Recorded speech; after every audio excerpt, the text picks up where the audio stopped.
Hello. Welcome to the Beaker Show. We are kicking it off today with session number 49, I believe. You can double check me by looking at the title. I already forgot. But welcome back. We are going strong in our Bard Binks backstory. So we're looking at picking that up a little bit today, and then keep your ears out. Check out the Discord channel as to whether or not we're going to have a session next week. Tentatively, we're planning on it. But with the holiday coming up, Halloween is only about a week or so away.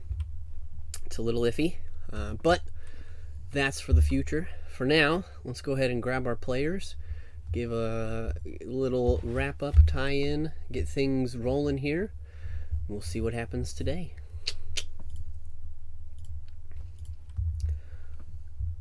Alrighty, so bringing us all back together. Last week, you guys, our party, had started off just on the end of a battle with a large purple worm whose home or tunnel they accidentally wandered into while traversing the hellish landscape of the plane of Pandemonium. You guys had a little bit of time to try and work out or figure out a way to get past the body of this worm that was blocking your exit, or at least the way that you were intending to continue on. When you started hearing some rumbling, it sounded like maybe one of its friends or another worm entity or something of that nature was scouting out the area. Wasn't necessarily beelining it for you at that point. So you guys quickly came up with a way to try and circumvent this worm in front of you. A lot of you utilized a prayer bead to cast the wind walk, allowing you guys to basically become little clouds and squeeze through some areas. You waited out, one of you dropping your cloud form and instead levitating to keep off of the ground to avoid this, what you can only assume was maybe tremor sense that most worms have. You watched, maybe a little bit enthralled, maybe a little grossed out, as the worm you killed was eaten by a much larger version of itself, and sealing off the passage behind you, forcing you guys to continue to trek forward. So you did so. You all eventually left your cloud forms and stepped back out into the raging sandstorm on your path to find Gemstone Burke, little Bink's mother, lost or placed somewhere out in the plains of Pandemonium. Through some clever tactics of helping each other along, summoning some goats and a super goat to help Peter lead the charge through this sandstorm, and the use of some spells to try and navigate the terrain, minimize the ups and downs, some additional scouting and survival skills provided as well to navigate the area a little bit better. You guys worked and communicated with each other well enough that you were making really good progress. At one point you eventually stumbled upon what appeared to be a rock face, like a large cliff that you were at the bottom of, that gave you a little bit of shelter from the sandstorm. It wasn't quite as extreme in this area. You were able to see out in front of you what appeared to have been the remnants of some sort of building or temple, almost ruins at this point, that it looked like earth and rock had started to encase and cover the entrances of.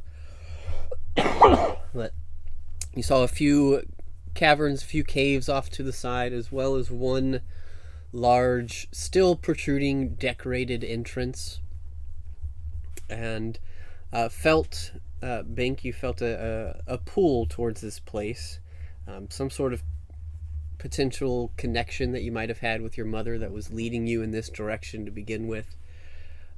You guys approached, decided to take a look at this relief in the rock wall, finding a door, opening said door, and kind of peering inside. You heard a voice calling out to you, asking you, who you were, why you were there, what you were doing, if you wanted to hang out. Bink got a little curious, and the rest of you not wanting to be too far away, made your way through this door into an interior chamber of this rocky area, and found yourself staring at a fallen angel, basically. The door suddenly closing behind you, you found yourselves speaking with probably an angel suffering from some sort of cabin fever, some sort of delusion, or what's the word I'm looking for? Diminished intelligence, that just wanted some friends, and was bound and determined to make you its friends, and you were not allowed to leave. Through some conversation, you kind of came to the conclusion that you could make a deal, which in this being's mind meant leaving him somebody to be a friend, or you could try and fight him to get out. You decided to fight. It was interesting. There was some ups and downs. There was a black hole created.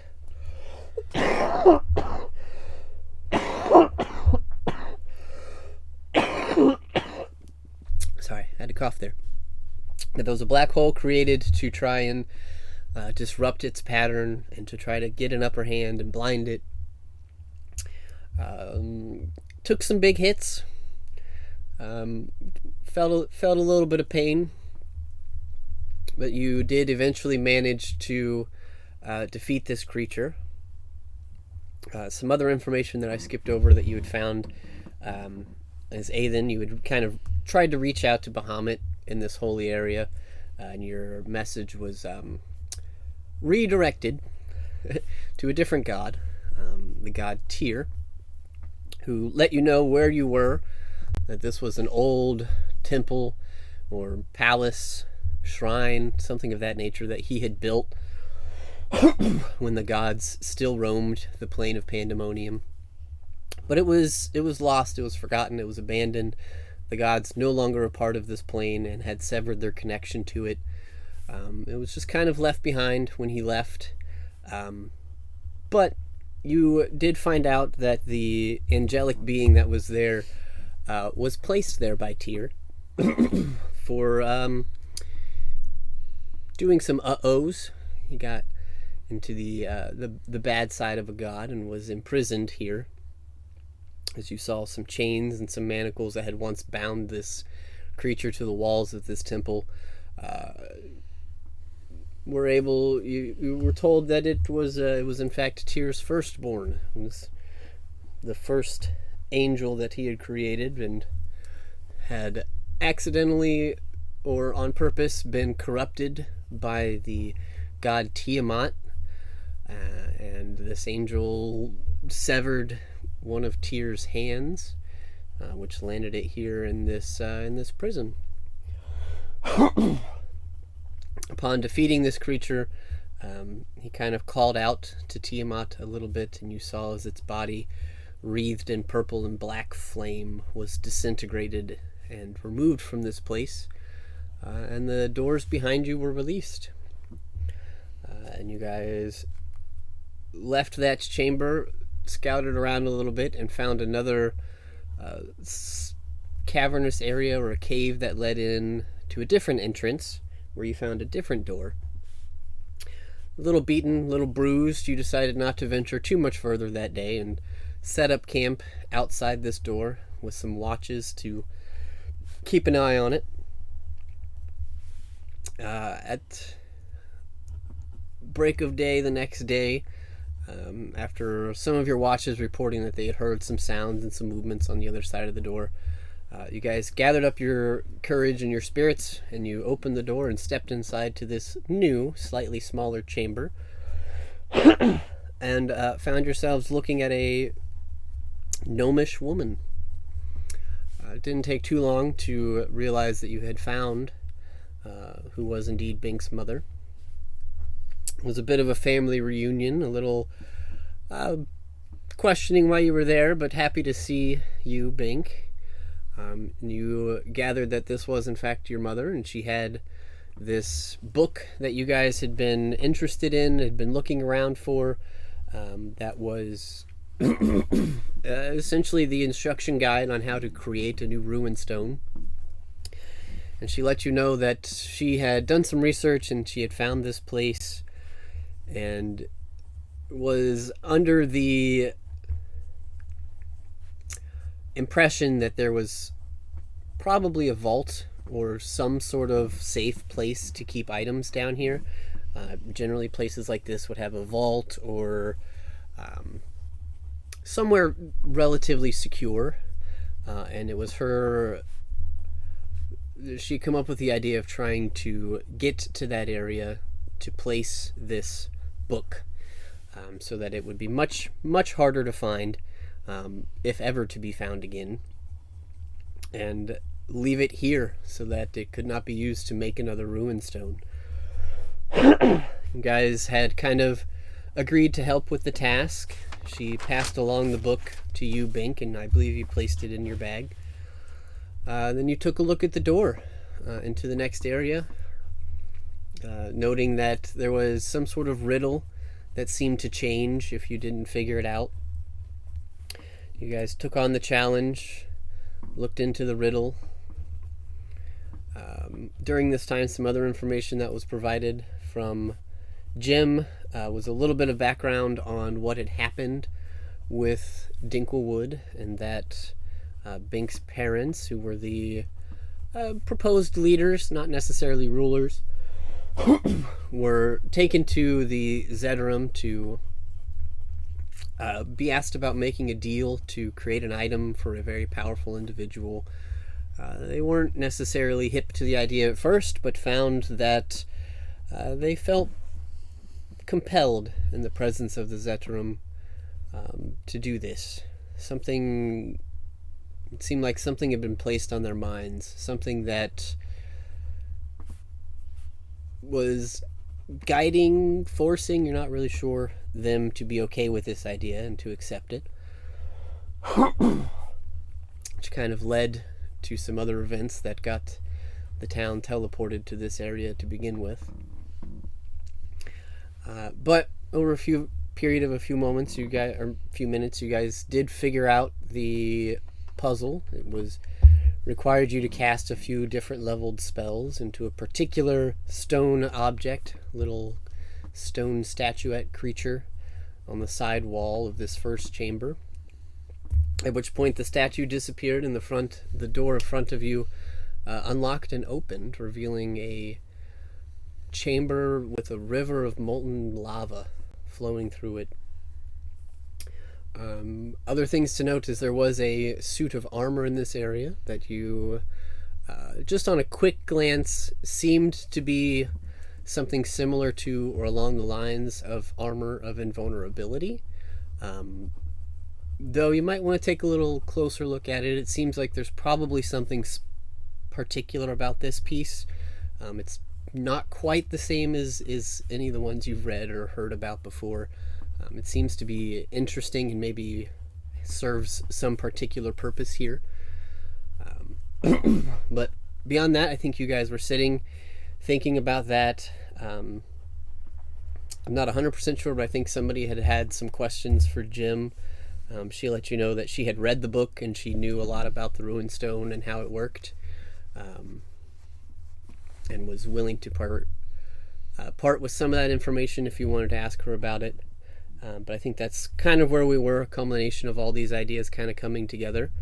So I gave you guys the week to try to think about some questions or things you might want to investigate or figure out moving forward, or where you want to go next. So I will bring up the map, let you guys see where you're at here.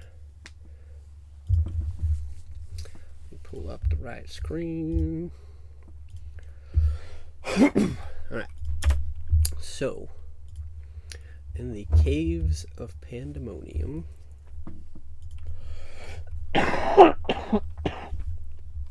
you are in the chamber with Jim. So, this is where we are. I'll go ahead and give it over to you guys. What would you like to do?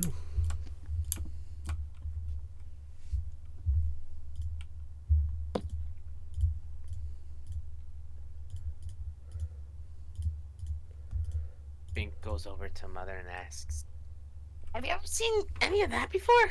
Points at the room with the magma flowing.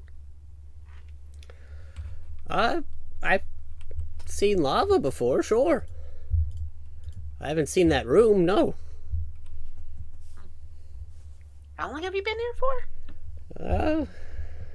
Maybe a week at this point. It's hard to tell. Okay. Time kind of flows together out here.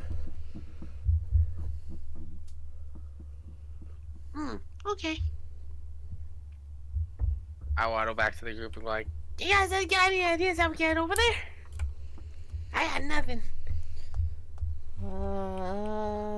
Very carefully. I reach my hand in the room. And do I get any like side effects, any burning effects if I stick my hand in like past the door? Okay, so walking up to the door, you see the kind of magical barrier leading through it, and you're just going to put your hand straight through? Like slowly to see if there's any like dramatic temperature change that's Okay. like threatening. As you touch the barrier, it feels lukewarm at worst, but as your fingers start to exit the other side of the barrier into this lava room, you feel your fingertips begin to burn.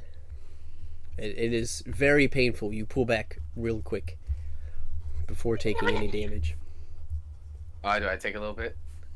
No. Oh, okay. You said you were doing it slowly, so. I pour some endless flask of water on myself. Here you go. It cools quickly. You give them a little blow. They're a little red, but no permanent damage yet.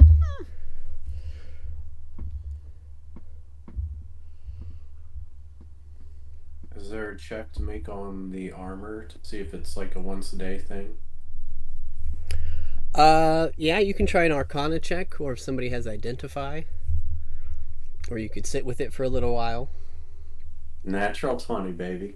Nice, Hey, nice. That's how we start. Okay. So Zan, you start kind of poring over this, using your magical intuition and just kind of general knowledge of magical items, enchantments, things of that nature. It doesn't take you too long to kind of gather the essence of this this particular suit of armor. Now, I don't have an item card for this, so I will give you this information. You might want to write it down. Just a heads up. Or if you want to type it into the D&D chat, you guys can do that, whatever works best. But this is known as, it is a very particular set of armor of invulnerability. The way that this particular one works is once you are attuned to this item and wearing it, you can speak a command word, and for 10 minutes you are invulnerable to all damage, but cannot cast spells. Oh. At the end of the 10 minutes, if you are still wearing the armor, all damage that was taken over that 10 minutes is applied to your character. Wait. That last part, can you repeat that really quick? What Yep. happens after 10 minutes? At the end of 10 minutes, if you are still wearing the armor, any damage that you would have taken over that 10 minutes is then applied at one time to your character. This is leather armor. No, it is plate mail. Doesn't plate mail take 10 minutes to take off? Maybe. Yep. Wow, that sucks. Might be some trick to it. Oh my god, so it's either me or Bink's mother that has to go because I'm thinking it. Wait. Crap! I can't use magic when I was thinking too. I'm just like, I'll just use Dimension Door. Just like, Does it oh, look like spells can be cast on the wearer of the armor while they're using it? You're not sure. Might have to try it. I will say one other thing that you do note that is kind of interesting with a natural 20. It seems like this armor has some sort of magical tether leading through the door. Some essence of magic, almost like an astral projection type cord. Just this drifting magical current from the armor that leads into the chamber beyond. This armor has an umbilical cord, guys. What's that? what? Goes straight through to the other side of the door. You can't It's see. an Umbra cord. It's like what they cut off babies. They do what now? You cut things off babies? Yeah, what the heck? That sounds like a terrible practice. Well, if we didn't, then it'd just be the baby stuck to the mom the entire time. Aiden knows what I'm talking about. Alright, we're stuck to what now?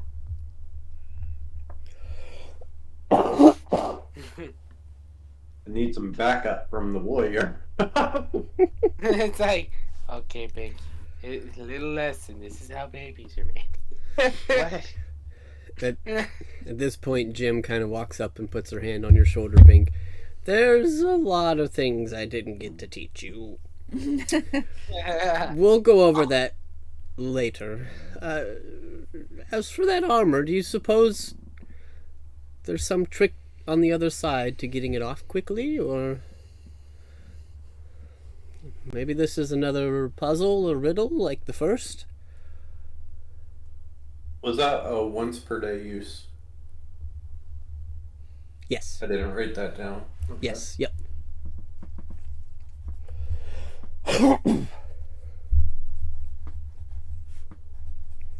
It does not require proficiency to attune to it. Yeah, but I think Bink's the only one who can wear it because he's small enough. Yeah.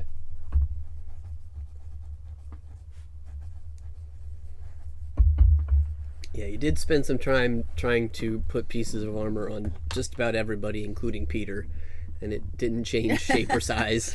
Yeah. And all different pieces on everyone. It's like Voltron, form, Right. knee, head, everyone, every other piece, go.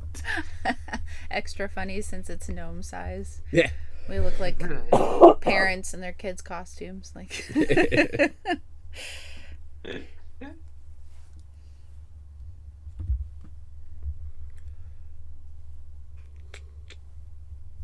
Was it when you attuned to it or when you activate it that you couldn't cast spells?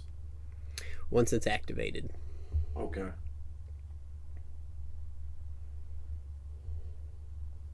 How much of a hurry are we in, Bink? What do you mean? I mean, we could do a fair amount of testing with this armor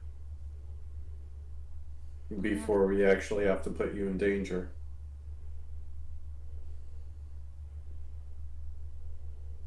Last for 10 minutes. I would say for a day, so we don't waste too much time. We don't know if the others, if we don't know if the people from the village are looking for us or not. Yeah.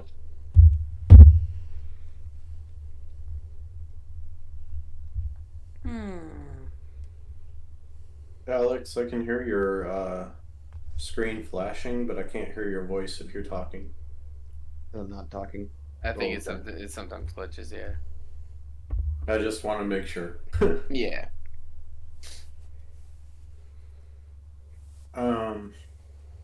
Well, do you want to try and put on the armor and use the command and see if I can move you around magically. Okay. Yeah. Actually, wait, would I be strutting in rough terrain, as in like if I'm strutting through lava? You're not sure. I don't think you've ever walked through lava before. Like it's just lava till the other side, correct? Like is that all we saw? I can give you a brief little look. Ooh. That's about what you saw. There's a staircase leading down, Oh. and then lava. I mean, I also have my boots, Oh, your Boots, winged my boots? my flying boots. Oh, They work for like I'm pretty sure like 4 hours straight. does anybody have like I can like tap them and they work. Yeah, wait, let me see wing boots. potions of boots like regain fire resistance or anything like that? 5 to 4 hours. I would recommend you put Fire that immunity. Thank you very much. on. If we're experimenting, you can see if you can activate the boots with the armor on or not, because you Yeah. may need to activate it before you activate the armor, if that makes sense. Bink goes Um, like, oh wait, Bink's just gonna fit on the armor in the meantime. He's gonna put on this armor. Okay. You just see like this midget wearing like this like super luxurious armor. It's shiny. What And was since your he's actually huh? Sorry, what was your question, Connor? If anybody had like potions of resistance, like fire resistance, after the 10 minutes end, if he doesn't have the armor off, then with the resistance potions, taper off that damage. I don't have a potion, but I have protection from energy, which lasts an hour. And I could cast it on him for resistance to fire. So another thing where we need to see if spells affect the armor. Yeah. Mm-hmm. I'm also worried for the fact that it's like it works for 10 minutes and I have to make it within like 800 feet. Yep. And then I would have to immediately take the armor off so I don't accumulate any of the damage once it's like, is the area safe at the end?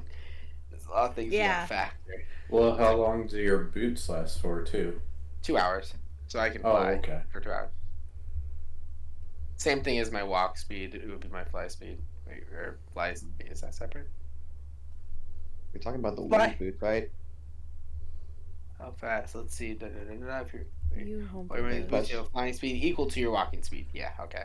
Right, Yeah, we're I talking think about he's- the wing. We're talking about the wing boots, correct? Yes. Remember that Chris made a change that it only lasts for 5 minutes. Oh, crap. Yeah, oh, I thought those, that was in battle. those are homebrewed ones. I'll have to go back and look at them. That is in the chat if I can. Yeah, that I believe you made a change where they only last for 5 minutes when activated. Oh, my. Yeah, that'd be a little too OP if we can fly for literal 2 hours. Yeah, let me. I believe they had winged boots here. Once per day, you can use an action to activate the boots. Grant you a minor version of the fly spell. You have a flying speed of 30 for up to 5 minutes. Gain 5 speed. Worth it.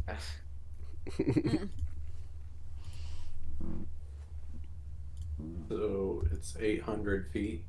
So dash takes you 60 feet. So you I should mean, get there so within is 5 that 30 minutes. feet per second then, or? Per 6 30 feet seconds. per 6 seconds. So it's Well, Wait, it's first- No, wait. 60 feet per 6 seconds. Well, remember that dashing, if you dash too many times, you can obscure Get exhaustion. fatigued. Remember that? Yeah. Yeah. No, I hadn't heard that. Yeah, it depends on your con modifier. If you dash a certain number of times, depending on your con modifier, you can obscure exhaustion. Oh, Mhm. okay. Actually, let me get you like a fucking actual rule on that. Well, in the meantime, I'm gonna activate the armor. While they're doing this, I'm gonna activate the armor and Okay. try to click my boots together. Okay. So you're And going. activate. So you're attuning to the armor, Yes. and then you're going to activate it, then click your boots. Activate the armor, then click my boots to see if I can do that. Okay.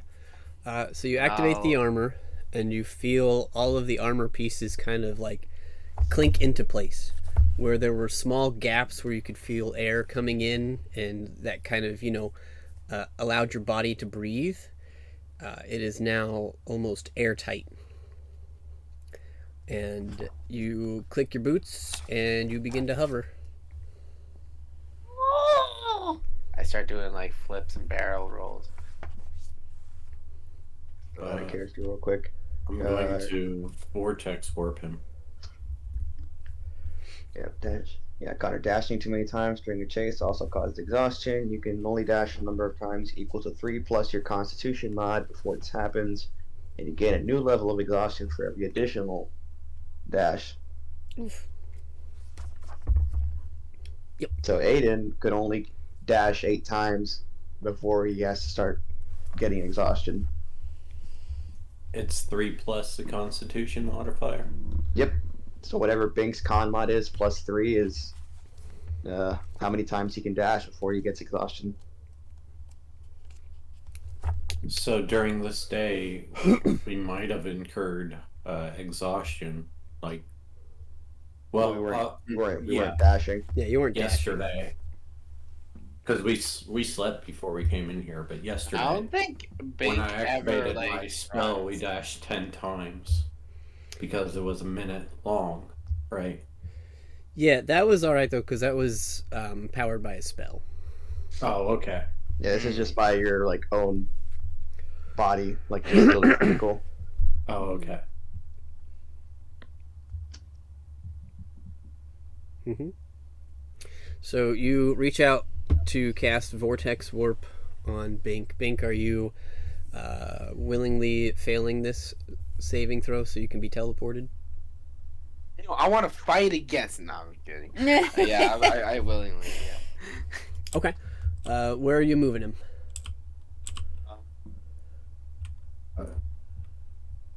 I'm going to move him like 15 feet southward.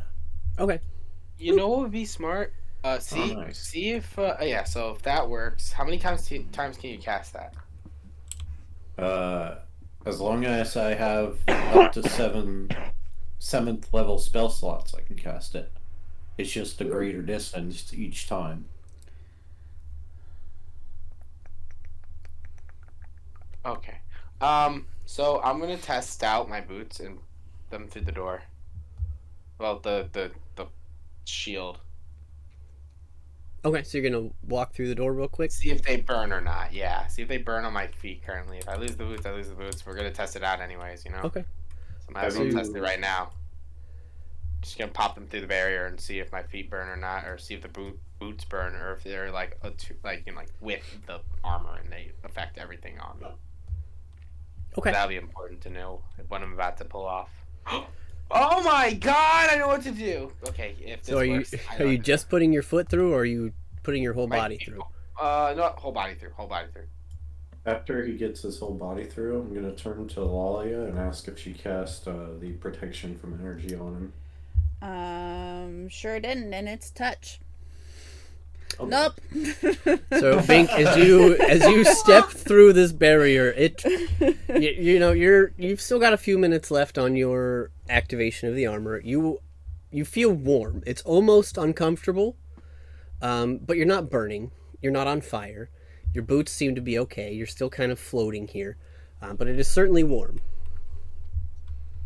I only have how many minutes is a few minutes? Would you possibly say? I'd say you've probably got like 4 to 5 minutes left because you did that and you guys were playing around with spells and teleporting. Okay, I'm gonna also test something. I'm gonna looking through my bag. What if we try? I take a regular rapier out of my bag because I have a regular common one. Mm-hmm. I have it in my hand. Does it happen? Does anything happen to it? It's a rapier. Lalia is. Is anything happening to it though? Like, is it burning in my hand? Is it regular? No, it seems fine. Lalia's sighing. And I drop it on the floor and see what happens. What's Lalia doing? Pulling out a scroll of Revivify. Well, I'm gonna get Yeah. out and take off the armor You- before this happens. I'm doing this within 4 minutes. Jeez. You drop the rapier and it hits the ground and it turns into a puddle of metal.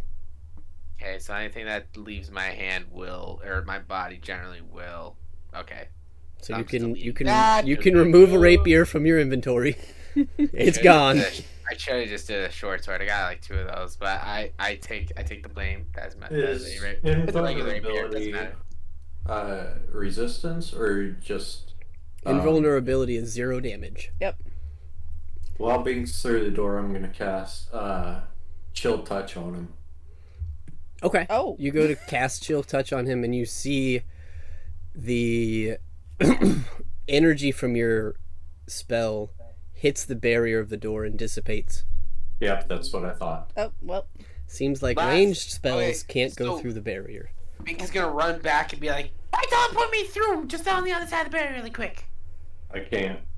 Oh yeah, that's right. You'll only do it once. God damn it. So I'm just gonna assume he cannot teleport me unless he's inside there, or like he has to be inside there and teleport me, and he cannot teleport me from the other side inside. Yes. Yeah. Yeah. So Damn it. what you've determined so far is that ranged spells do not go through the barrier.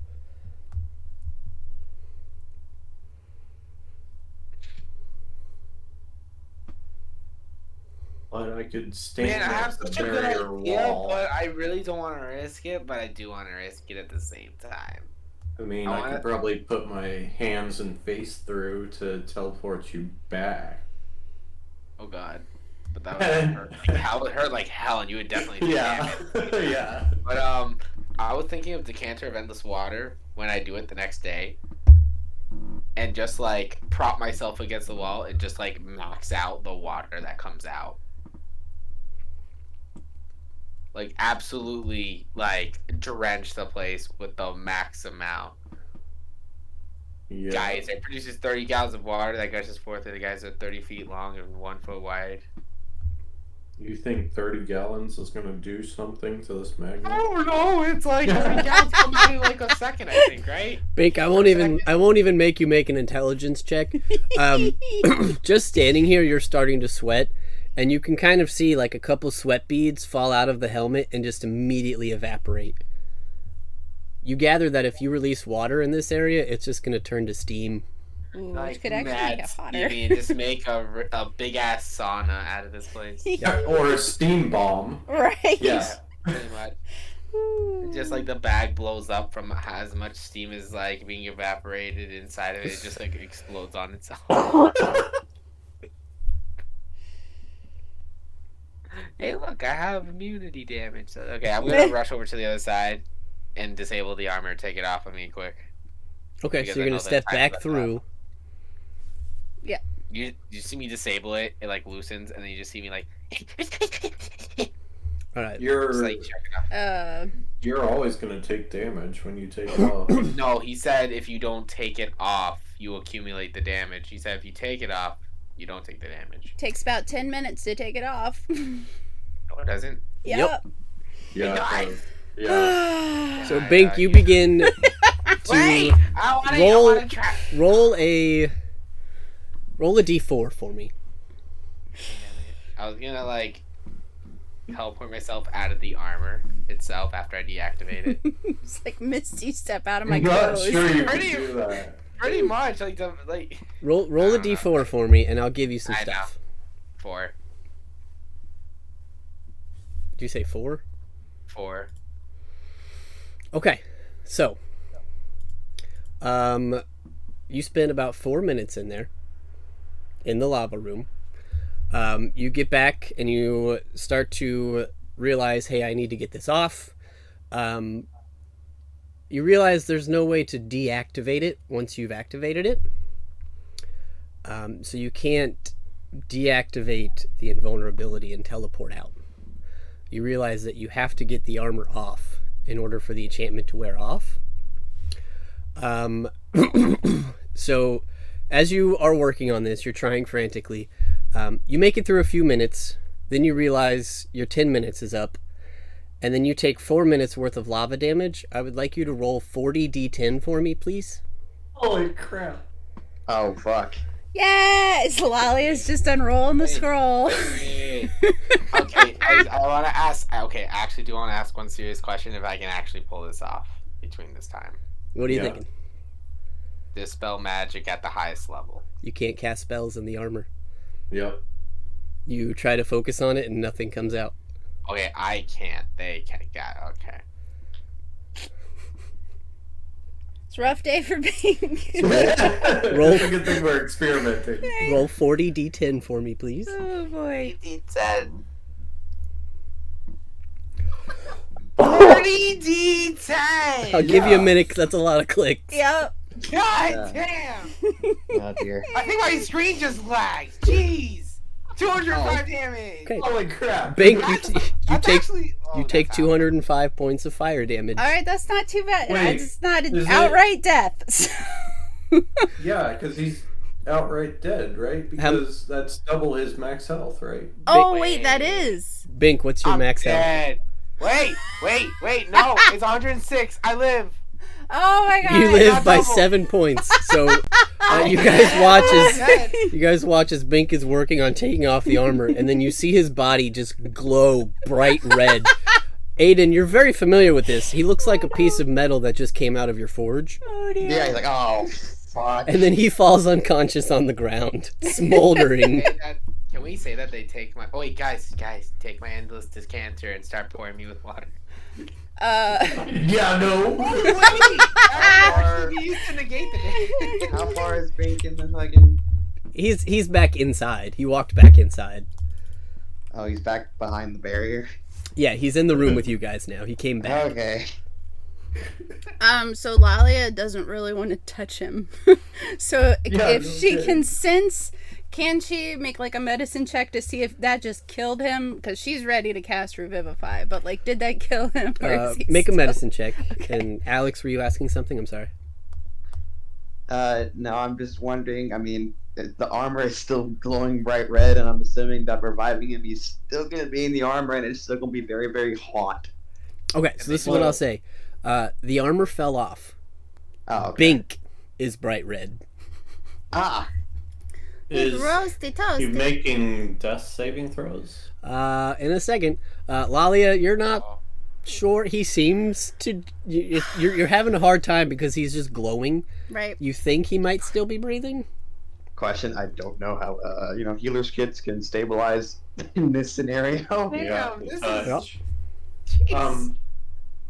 I have a question. It's probably a stupid question, but since we use the game mechanics in a different game, would throwing a healing potion at him do anything? Yeah, just chucking it at his Straight head. up, just like chuck it at my face. Yeah. Unfortunately, not. You need to drink it. Must be ingested. Okay. Well, I have lots of healing I can do. Unending. The issue is what Lalia would try to do in this moment. So she's going to take 6 seconds, gamble on this, and walk up and touch him and cast Spare the Dying and hope her hand doesn't burn.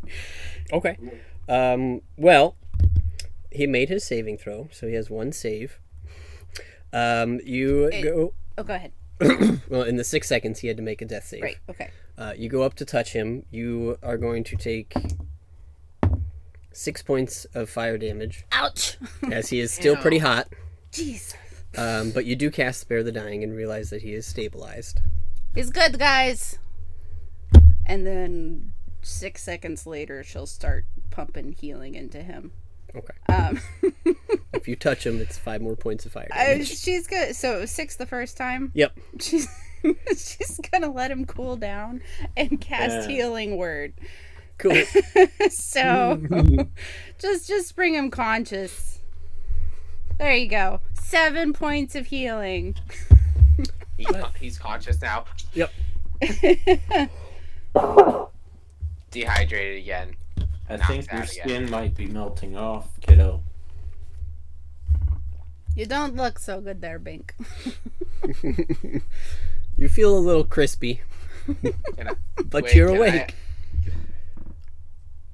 God. God, I'm saying you are awake I and awake right conscious. Yep, you are conscious with 7 hit points. Bink casts 7th level healing word on himself. Cool. There you No, wait, go. no, not 7th. 6th level. I'm saving that freaking sleeping space for us.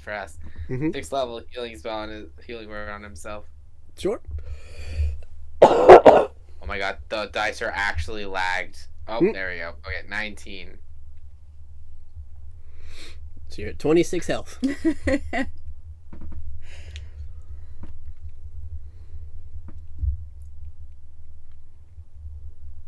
So I have 26 health in total now? Yep. Yeah.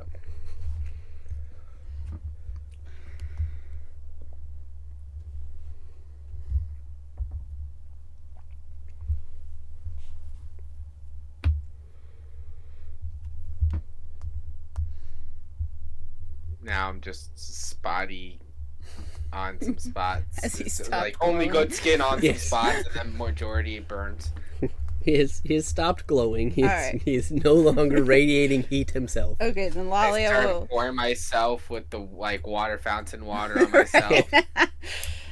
Once he looks safe to touch again, Lalia will give you an additional 40 hit points with her lay on hands. I'm still just drenching myself with water.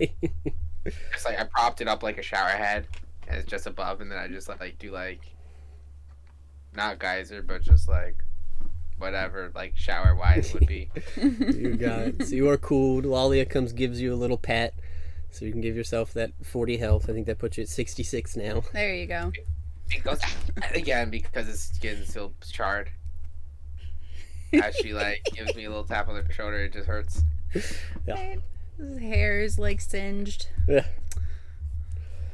You just look at me. I have no eyebrows, no hair, no nothing, no beard. I look like Patrick, but like if his head was shaved off and he looks like a goof.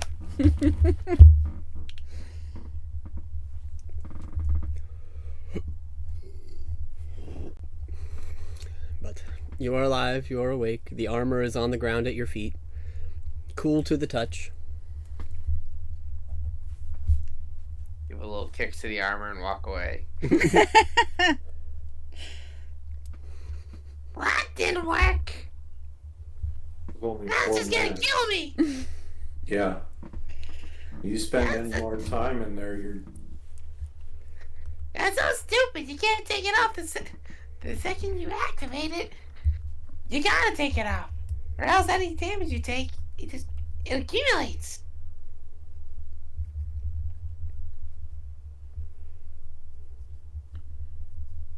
You thought about throwing this book into the lava? That Oh, way why? no one will just, no one will have the knowledge, and we can be done with it. We don't even have to walk across this lava or anything. I'm sorry, what? That's The thing actually where- not a terrible idea. Yeah. So I didn't mean to do that. Oh my god.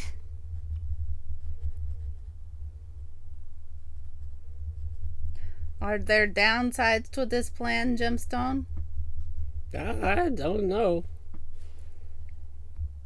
I'd only read it. I'm not particular about the magic items necessarily of this nature or caliber. I read it. I didn't study it as an item. By the way, how's Mama Gem taking the fact that her kiddo just turned into popcorn chicken? She kind of knowingly shook her head, like, yeah, makes sense.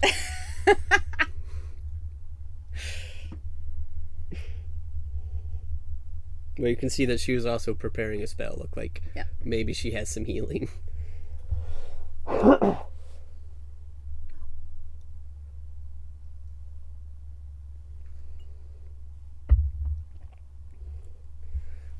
She kind of steps forward as well and says, well, perhaps there's something on the other side to get the armor off of you quicker.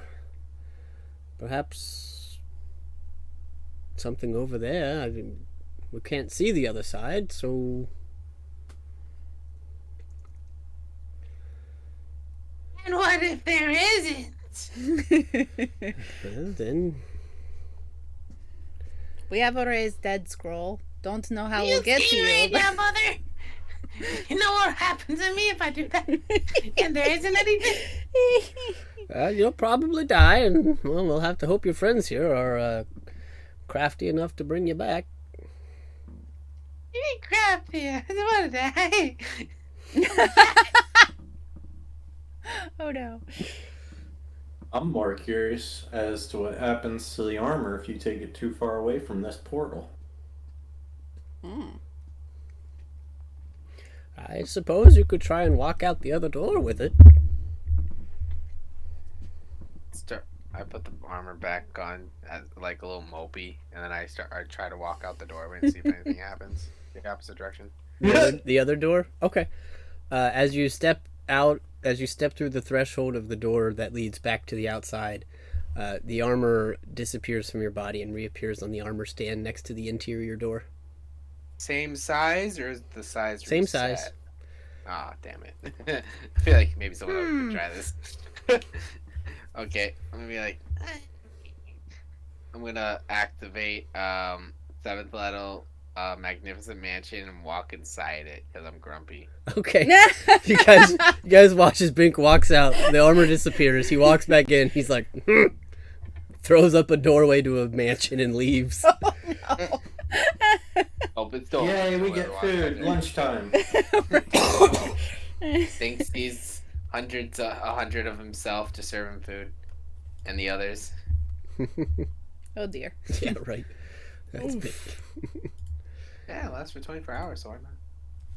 What else are we gonna do? You know, we've got a whole day to waste if we're gonna try anything now.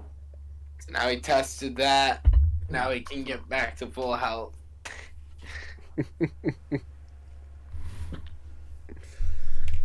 Well. If that is allowed. Allowed. Yeah, you guys, if there's anything else you want to do with this day before resting and starting the next day. I mean, it's like afternoon. Like to spend some time with the armor to try and figure out if a dispel magic on it would cut the umbilical cord, or if it looks like it's tied directly to the door, or if I can see through the door if the umbilical cord goes anywhere else. Okay, make an investigation or an arcana check. Not too bad. 24. Okay. The magical cord seems to drift through the doorway, and you can kind of make out it going down the stairs and across the lava. Okay. You don't necessarily see where it ends, but it seems to be tethered somewhere beyond this chamber. As far as dispel magic, you probably have to try it if you want to cast into it. Pretty sure we'd all burn to death if we even dispelled that barrier. I don't have a dispel magic. I just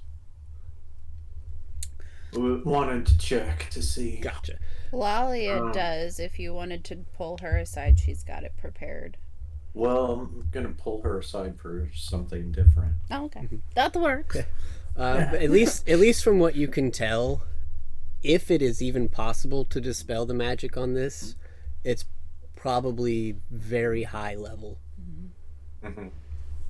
You gather that you're in the sanctuary of a god, and this is probably something he made for this purpose, or had made for this purpose.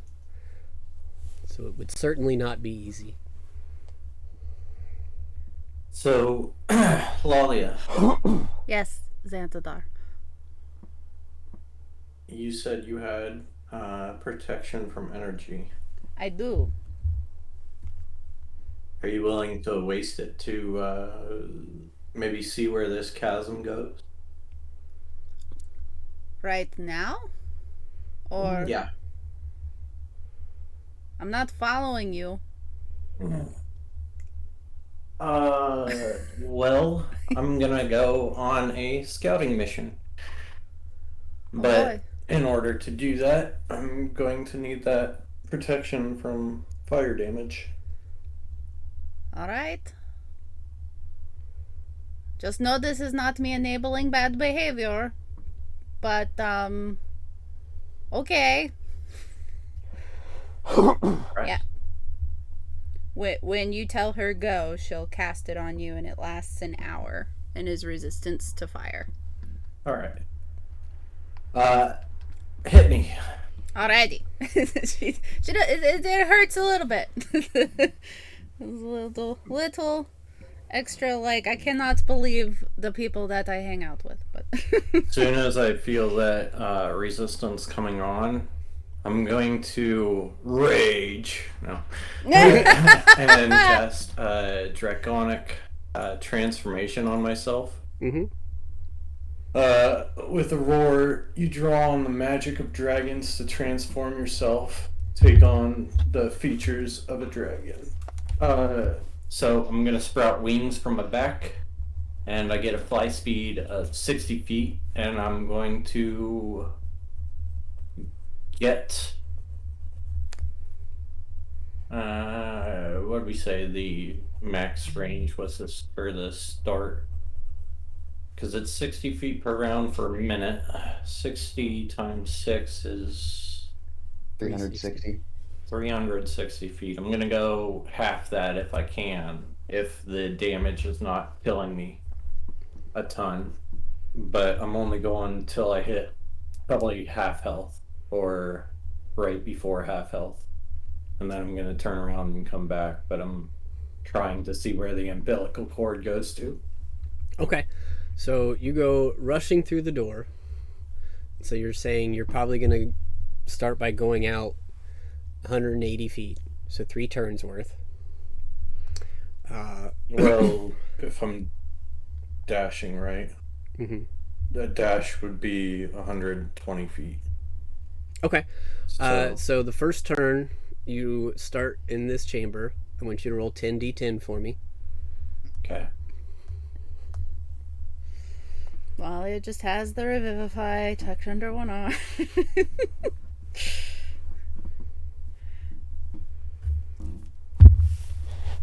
Okay. So you take 20 points of fire damage because it's quartered for you, I believe. With the double. I think it's half. Because I don't have natural fire resistance. Oh, okay. Then yes, it's just half. So you take 40 points of fire damage. Okay. But you are 120 feet into the chamber. Am I at least at these stairs? You have... At this point, you are past the stairs and you're hovering over the lava. Okay. I'm trying to get all the way to the stairs. And So I've the got stairs is where you 20 start. healing potions on me, so I'm gonna burn 2 of those. Okay. So let me just make sure you got the scene. So you started at the top of the stairs, Mm-hmm. flew down past the bottom of the stairs, and are headed out over the lava. Oh, okay. Yeah. Cool. 4 plus 2 is 6.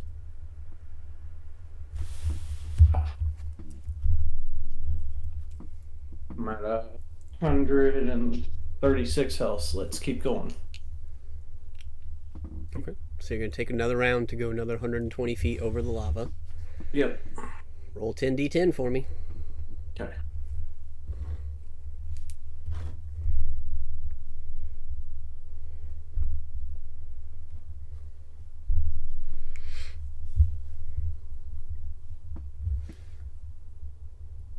Not as bad as the last one. 65, 33, 32. 32. So you're now 240 feet out.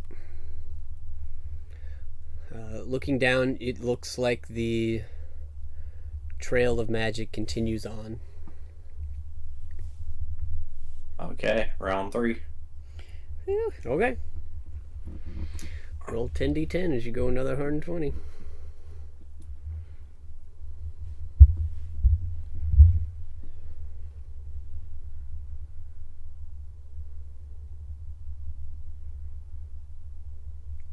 $32 more.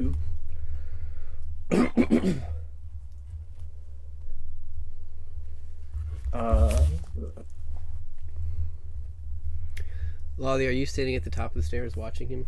Yep. Make a perception check for me. Okay.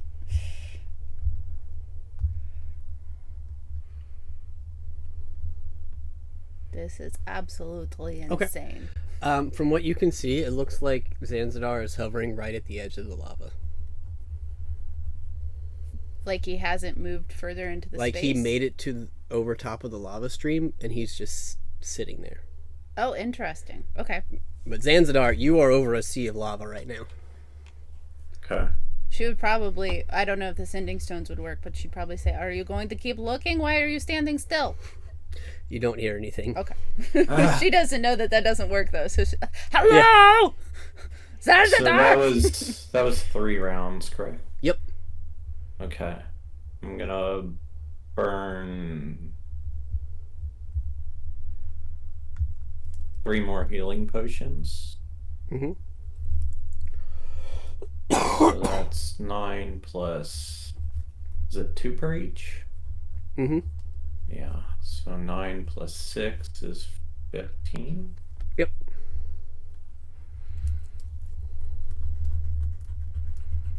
And then a 4th round. Mm-hmm. I'll just hit this 4th round. If I don't see anything, I'm rushing back. Mm-hmm.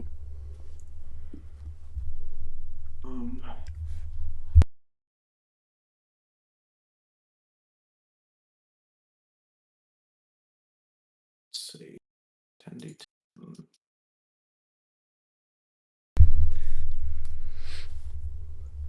But yes. 50, so 25. 25 points more. Phew. From what you can see at this point, Zanzidar, make a perception check for me. Okay.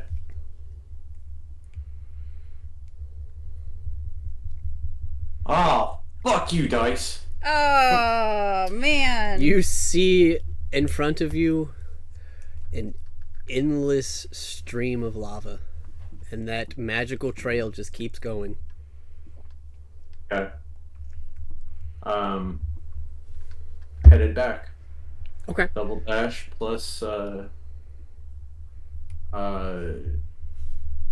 Misty Step on my So first 2 rounds. Headed back. you turn around to head back, and you find yourself right here. When you look behind you, you are just past the base of the stairs. And Lala, if you can see her through the door, is like, "The heck? What are you doing?"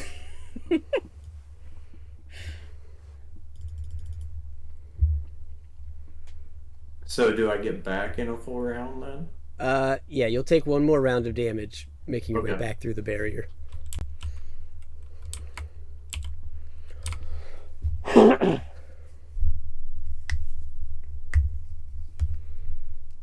$61, 31. 30. A round down for player damage. Oh, well, that didn't work, I guess. I thought I was really moving. Nope, you're standing still. Could you not hear me? I was asking you questions. I didn't hear a thing. I guess the sending stones don't work through the gateway. That's good to know. I'm done for the day. In much the Screw same this fashion. door, screw this magma, I'm done. You go and join Bink. Bink, what are you doing in your mansion? They've spent some time doing this. What are you doing inside? Taking a long rest. Bink's already passed the fuck out. He's gone. Oh no. I'm gone. I'm healing from my wounds for this. Did you go to your bedroom to pass out, or are you passed out on like the couch or the floor or whatnot? I'm passed out on the floor, which I made all clouds. I made the whole floor in clouds, so it's fluffy. Oh, that looks comfy. I'm gonna lay down beside Spink. You got it. Ooh. So Bink and Zan are hanging out in the mansion. Oh, I have 2 Zans on the map. So it leaves Lolly and Aiden out here with Jim.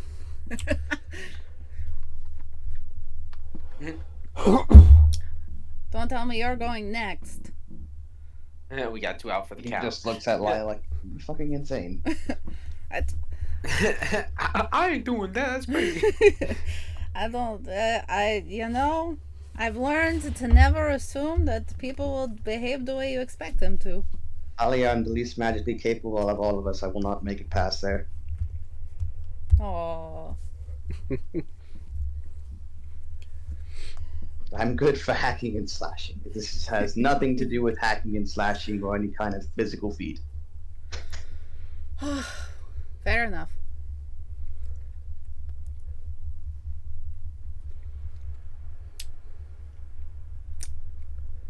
So. Thanks, Mom. How are you doing? I've been better, but at least I'm alive. You know, I'm assuming he probably gave you access to the mansion. Bink usually has pretty good food in there. Yes, I might go join. Still kind of compiling my notes. Start packing my stuff up.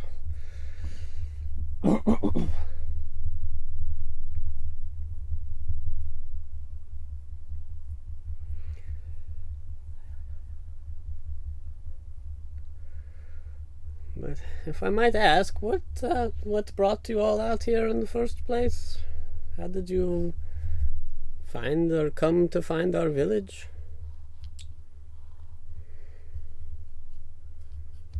We rode a beanstalk. Wonderful. Yeah. Some would say so. I would disagree, but... No, Bink has been looking for you for a long time, and the elf friend of his that found him after he had been kidnapped caught word of where you might have been. And so we followed that thread, to a beanstalk apparently, but... Well, that makes sense. Well, sometimes our beans lead you back home, especially if they're planted near Dinklewood. Oh, that's wonderful. But tell me, what interest do you have in the Ruin Stone? You seem to have a particular interest in the book, at least. I am perhaps the wrong one to ask. I don't really have any interest in it whatsoever beyond making sure we don't get another one. One is plenty to keep track of and make sure that it is safe and locked away somewhere where no one can get to it. Wait. There is one? Yes. Had you not heard the rumors about the one that had disappeared from this plane of existence? Yes, and I thought it was gone still.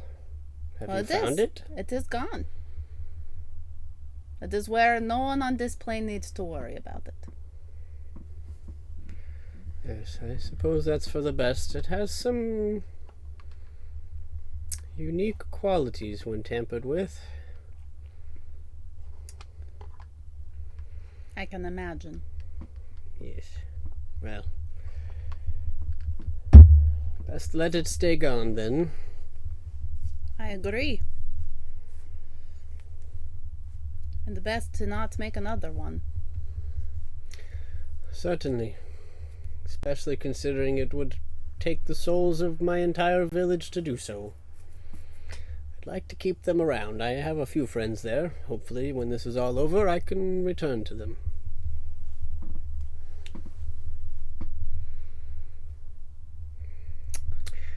Well, I have not had much to eat in the last week or so, so I'm gonna see what my son has prepared.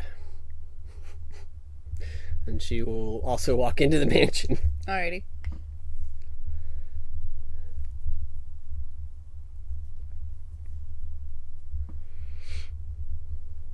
Right. Is there anything the two of you still out here would like to do or discuss or try, or are you kind of just hanging out till tomorrow? Oh, Lolly is probably just hanging out.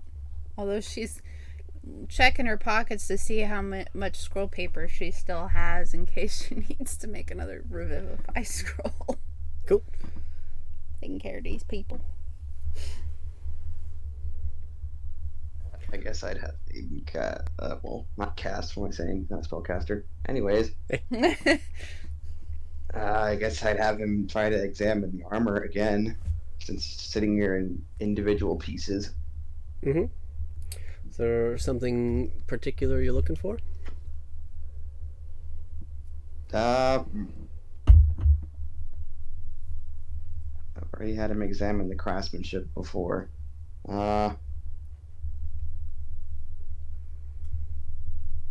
I guess more in depth this time rather than just looking at the outer layer of craftsmanship. And I mean, I'll take extra time on this if I have to, since we're kind of just sitting here for a while. Mm-hmm. Sure. Yeah, I guess a more in-depth inspection. Okay. Spending some time with this since you have plenty of time, you start to pick up on some of the aspects of this. Some of the gold leafing and the gold pattern and outlay, it's a type of gold you've never seen before. You gather that it is some sort of maybe divine magic or maybe a divine metal, but you gather that this gold has an extremely high melting point. You gather there's some intricate platinum here as well, probably similarly enchanted or crafted. The general plate metal that all of this is set into, the actual metal of the armor itself, is not a metal you've ever handled before. Make a history check for me.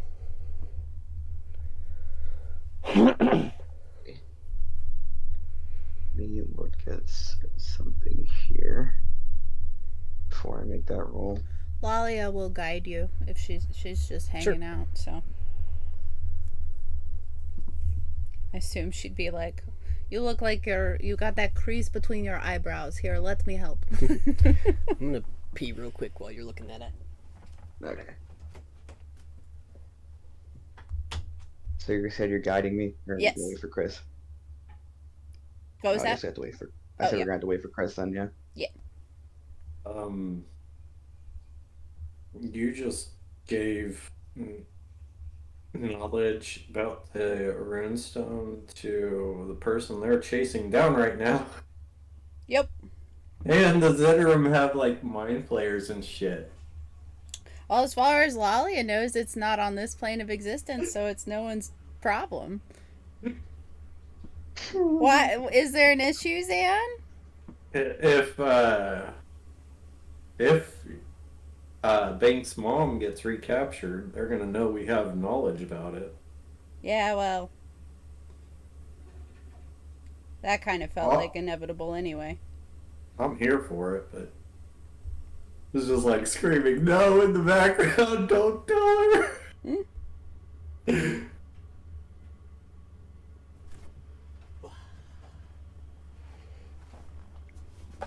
Okie dokie. So what are we thinking?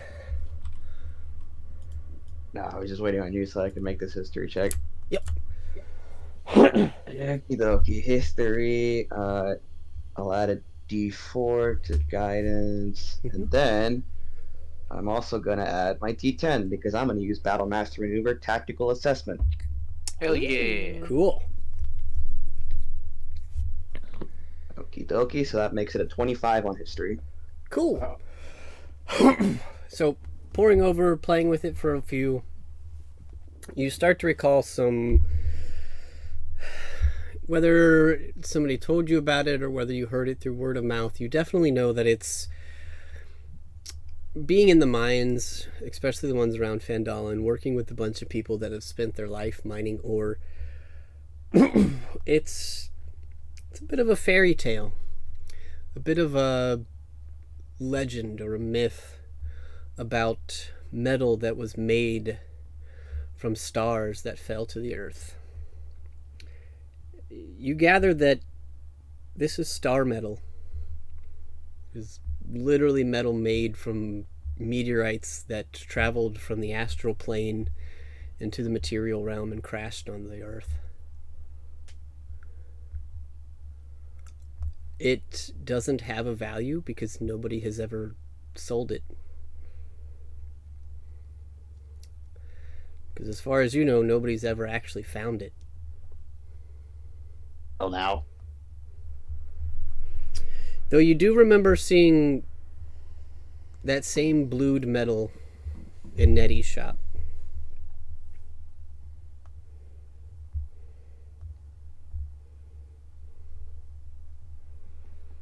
With a 25 in history, would I have noticed, or would I have remembered the way the armor was being forged, if it had any other similarities aside from being just star metal? It is a very similar set of armor, but you definitely know that the armor that's in your hands now is absolutely not the same set that you saw in her shop. Okay. This is definitely much, much older, and has different stylization, different patterning to it.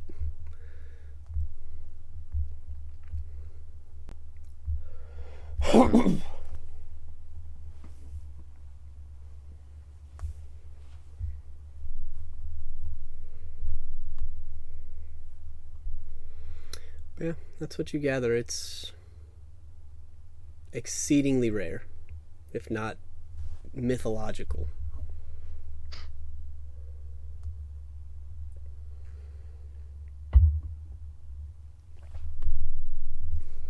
On one side, Aiden's like, holy shit, what the fuck is star metal doing here? And on the other hand, he's fucking mentally foaming at the mouth, like, oh, I wish I could dismantle this right now and use the metal. Oh. I mean, you could try and see if Tira knows anything about it.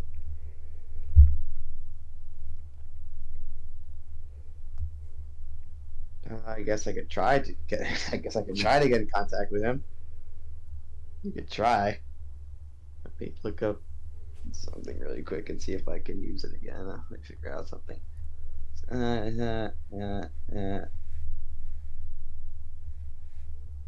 Nope, this wouldn't go to that. Okay. So sure, I guess I could try. I need to make another religion check. Sure. Oh wow. Okay, 21. Nice. Woo. It's okay, guys. I just get in contact with gods on a daily basis. Yeah, apparently. I'm going to hand over my mantle. You focus for a few, thinking about that divine connection you had, and you feel connected, though you don't hear anything. Am I certain that it's Tyr that I'm connected to? No. Oh, good. I don't like that.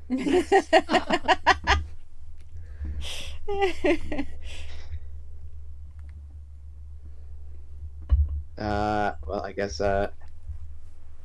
Aiden's going to try to, I guess, would I be able to roll an insight on this? To be able to, I don't know how I would be able to judge, like, gather from a divine connection. To see if it's Tyr or someone else? Yeah. Probably insight, and you can certainly try. You can certainly try. Mhm. Good. Then I'm going to use tactical assessment since I could use it on insight checks. Eh. So I'm probably going to need it. Okie dokie, and then the D10, and then okay, 23. It at least feels familiar. Okay, so a familiar as a god I've spoken to before. Mm-hmm. Okay. So well, remember, that's- you've that- spoken to a few gods. Yeah. The list is surprisingly long. Have I? I've only spoken to Like three. Garrett. I've spoken to Scarrett. I've spoken to Bahamut, and I've spoken to Tyr. Those are the only 3 gods I've actually actively spoken to. And So it's, you've made contact with Talos, and you've made contact Oh, with shit. Miracle. Oh. Ooh. You have inadvertently made contact with Tiamat. It's a bigger list than you think. All right. Shit, oh fuck. Okay, okay, with 23, would I be able to judge the presence at all from the connection? Like, It's warm. You don't feel fear. I don't like the word warm, right? I don't like that word. It is warm and inviting. It is not cold. It's not eliciting any fear in your subconscious at the moment. I guess I'll just come right out and say it. Which divine entity am I speaking to?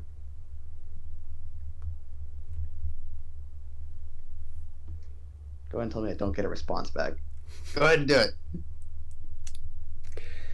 You feel heard. You don't get anything for a moment.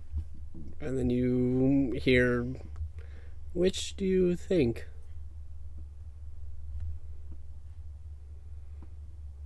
Oh, that's a loaded question. I wish I knew which, if I can remember Bahamut's voice or Tyr's voice, whichever. Fuck.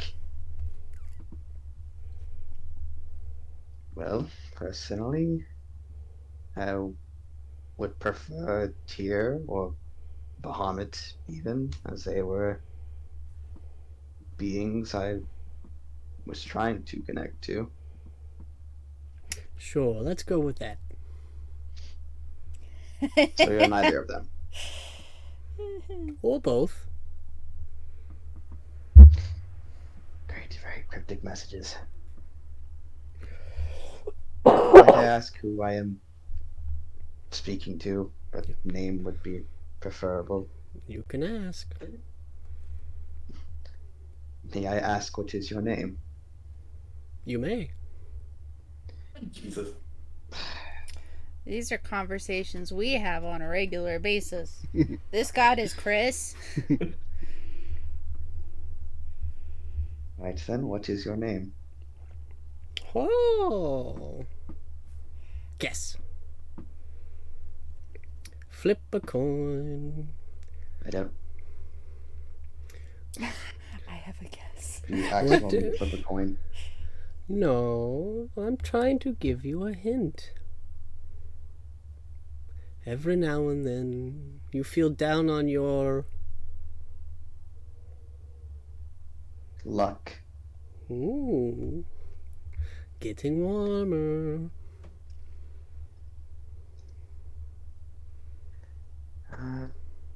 Think rain. Rain? You want rain? No, that was out of character. Only that. I'm speaking to Timora. There you go. How can I help you?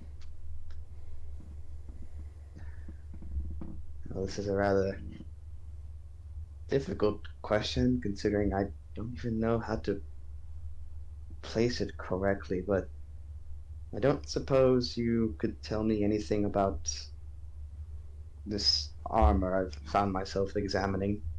As I mean, I don't think I went into this connection with the armor in hand, but I mean, I can't see it.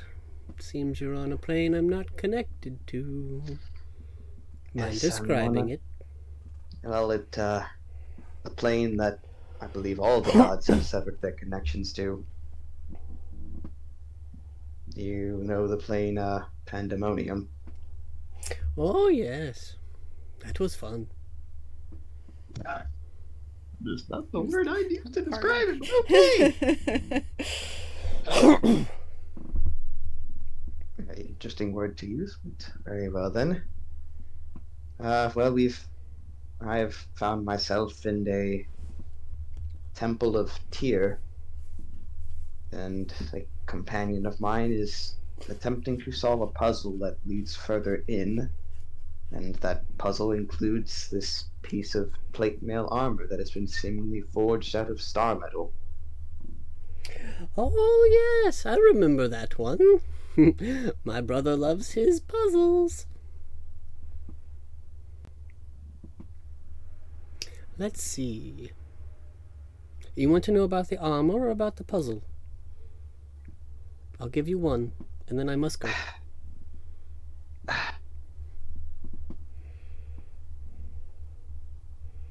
Oh, Aiden wants to know so badly about the armor, but he's Tell me about the puzzle. I don't want to give it all away, but walk through a door and the armor disappears. Wear it for too long, and you might disappear. Get to the other side, and there might be another door. Good, there might be another door. Wonderful. Good luck. Connection broke. I hate that I didn't see that.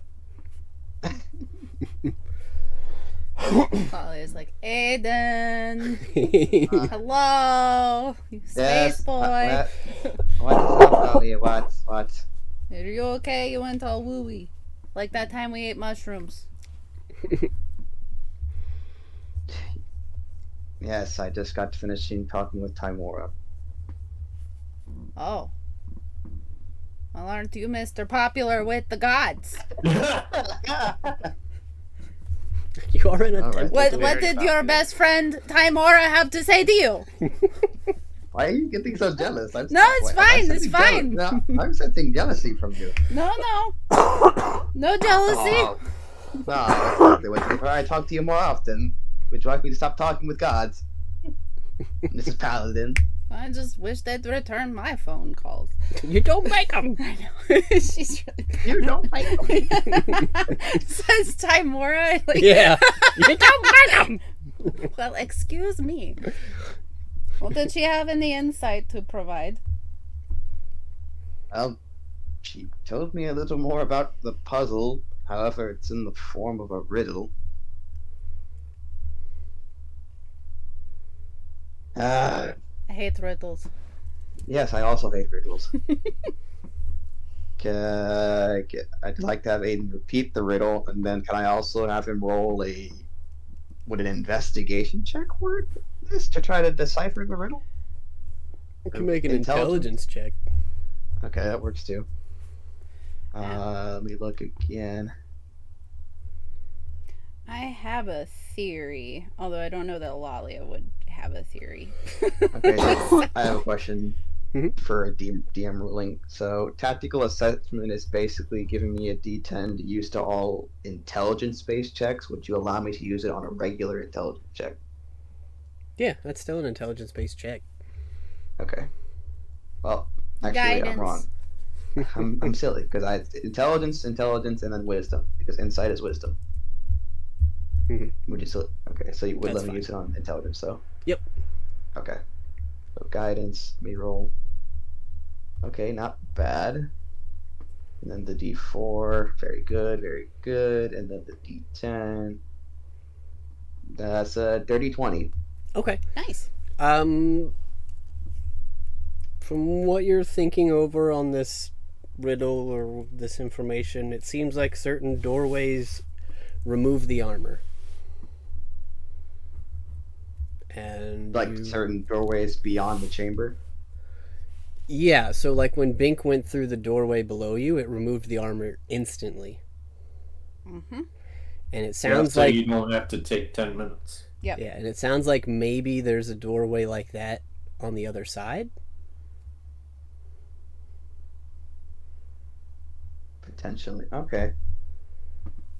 So, but from what I'm deciphering, at least from this riddle, Bink has 10 minutes to get to the other side, where there may or may not be a potential door that will instantly remove all the armor for him.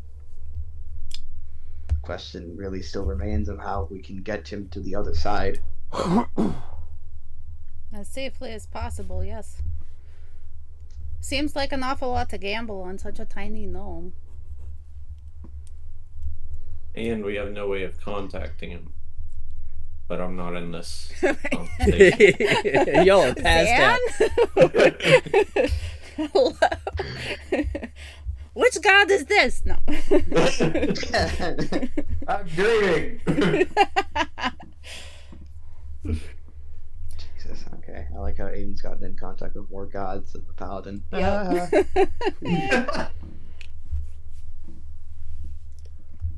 Look at me, look at me. I'm the paladin now. Okay, then I will just go off and go vroom vroom with my sword, and you can do the healing and make sure people are blessed and, you know, all that stuff. You're jealous. Talia's jealous. I'm not talking to you. So I'm right, is what I'm hearing.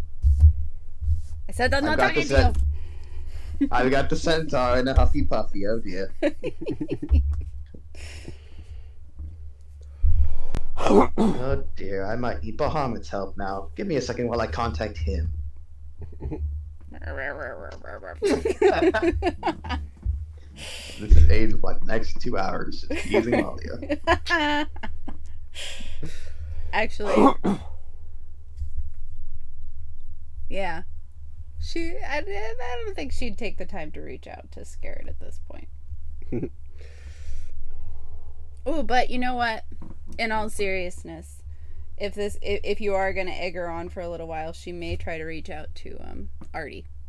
Just be like, "This place is weird. Can you hear me?" Make an Arcana check. Oh boy. Arcana. He's not a Ooh, god. yeah. No, he's not a god. Oh dear. Interesting. Yay! 9. You don't feel any response necessarily. Lalia is going to pretend to talk to Artie. Cool. I'd like to roll insight. Cool. Go for it. Lalia, make a deception check. She's gonna guide herself. Oh no, it's not gonna matter. Okay, tactical assessment. She may be That's a fibbing. That's a 19 on insight. Oh yes, how are you? Oh, that's great. You ate what? Okay. Lalia, you see Aiden sort of like lean to one side, and he's just crossing his arm, looking at you like you're bullshitting. Quiet, I'm on I the know phone. You're not on the phone with anyone. You're talking to yourself. I'm gonna go to my room and have a conversation. Running away from your problems is going to help, Lalia. Can't hear you. I'm talking to Artie. Alright. Uh-huh. You run into the mansion. Lalia runs into the mansion. Leaves Aiden and Jim. Oh no, Jim's gone too. Yeah, so it's just Aiden. You're now alone in the chamber. Hey, Chris. Ooh, I'm gonna check on my dragon What's friend. up, bud? I'm gonna be transferring to my phone, but still playing because I gotta pick somebody up really quick. So, No problem. alrighty.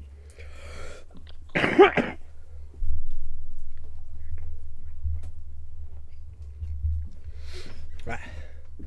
So, anything else for Aiden, or is he calling it as well? I'm checking on my dragon friend. Oh, you're gonna try and reach out to Bahamut? No, like on the checking on the dragon amulet. Oh, gotcha. The little platinum dragon. Yeah, you open it up and he's sleeping. Does he look better than he did before? Yeah. Cool. Little dragon friend must be preserved at all costs. He's just snoring at the moment. Cool, I'm not going to disturb his sleep. Because I was going to ask him if he can make any sense of this dragon, this armor. Maybe not. Can y'all hear me? Yep. Yep. Hello. Hello. Alrighty. I'll be playing. I'll drive. Cool. Yeah, just be careful. Oh, 100%. I'm not being that. Yeah, I'd like to do something, Chris. Sure. Seeing as how this armor was forged in a metal that Aiden has never forged with or messed around with before, I'd like to have him just examine it again, and this time he's just basically taking notes, like, because if he's never worked with this type of armor before, this is a great learning experience for him. Mm-hmm. So if you'd like for me to roll an intelligence check or something to just learn from, because I know it's not the same as being taught from a teacher, but I mean, hey, you can learn something from examining other people's work, whoever made this. Yeah, make an intelligence check. And then tactical assessment.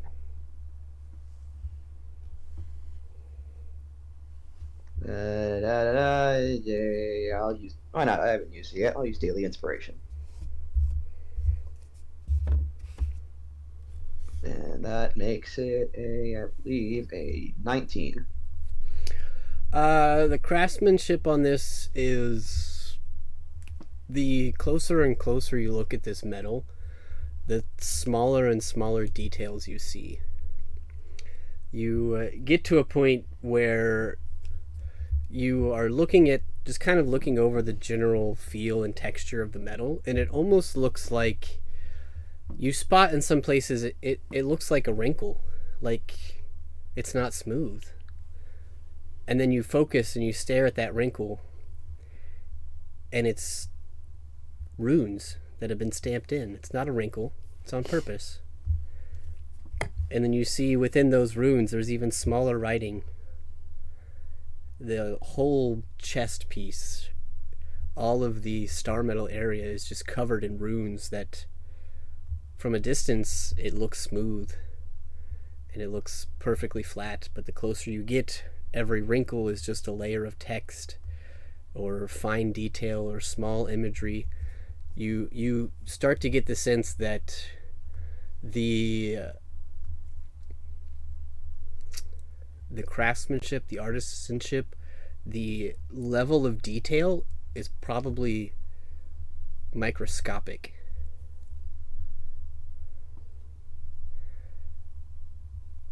And you're not sure it's something you could do, or how you would do it. But the metal itself doesn't seem, it's not telling you anything. You gather that even now some of the gold and platinum pieces are still warm, because they were just, in a pool of lava basically, but the star metal is ice cold. If lava doesn't heat this thing, you're wondering how somebody would even shape it. Ooh.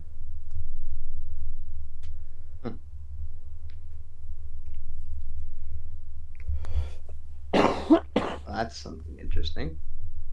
Can I read any of the? I mean, is it too small to be read? The text that's in these runes. What languages do you speak? Is there anything on there that speaks Draconic? Nope. Cool. Thing's gonna have to go do some comprehend languages. Yeah, you gather, given the area you're in, this is most likely celestial writing. Do any of my party members speak Celestial? Bink has comprehend language. Yeah, I don't think anyone actually speaks Celestial. Yeah, nope. Cool. We'll save that for tomorrow. He's going to bed. Alright. You got it. So you make your way in. You all... Anything before bed, or are we all hunkering down and taking a long rest? People need their long rest. Oh, I assume that Bink and I were taking a long. Yeah, you guys are already passed out, I think. So, Okay. I think Jim is still up. Aiden and Lolly are still up. That's about it. But if you guys are all heading to bed, she'll head to bed too. All right. And you all fill your bellies, take the evening to just kind of relax and contemplate, think about what has happened today and what your path forward is going to look like. Rest finds you all, and you get a full rest. You can mark that off, and you come to consciousness the next day, rested and ready to go. Imagine you all find yourselves being treated to a nice breakfast of whatever Bink's anime characters decided to make today. Probably delicious. Aiden's gonna go grab the armor. Mm-hmm. So you... Bink, where's Bink?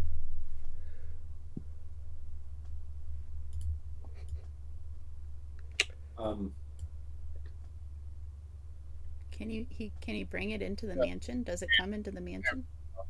That's a great question. Do I get fucking... Do I find a magical barrier as I go to the door? I was lagging for the past, 5 minutes, and I just kept hearing beep, boop, bop, beep for the past, 5 minutes, so I did not know what anybody just said. That's and right. now I have a stable internet connection. We just made it through a long rest. Aiden, you run out of the mansion to go grab the armor. As you make your way back and try and step through the threshold, the armor stays behind, but you pass through. Uh-oh.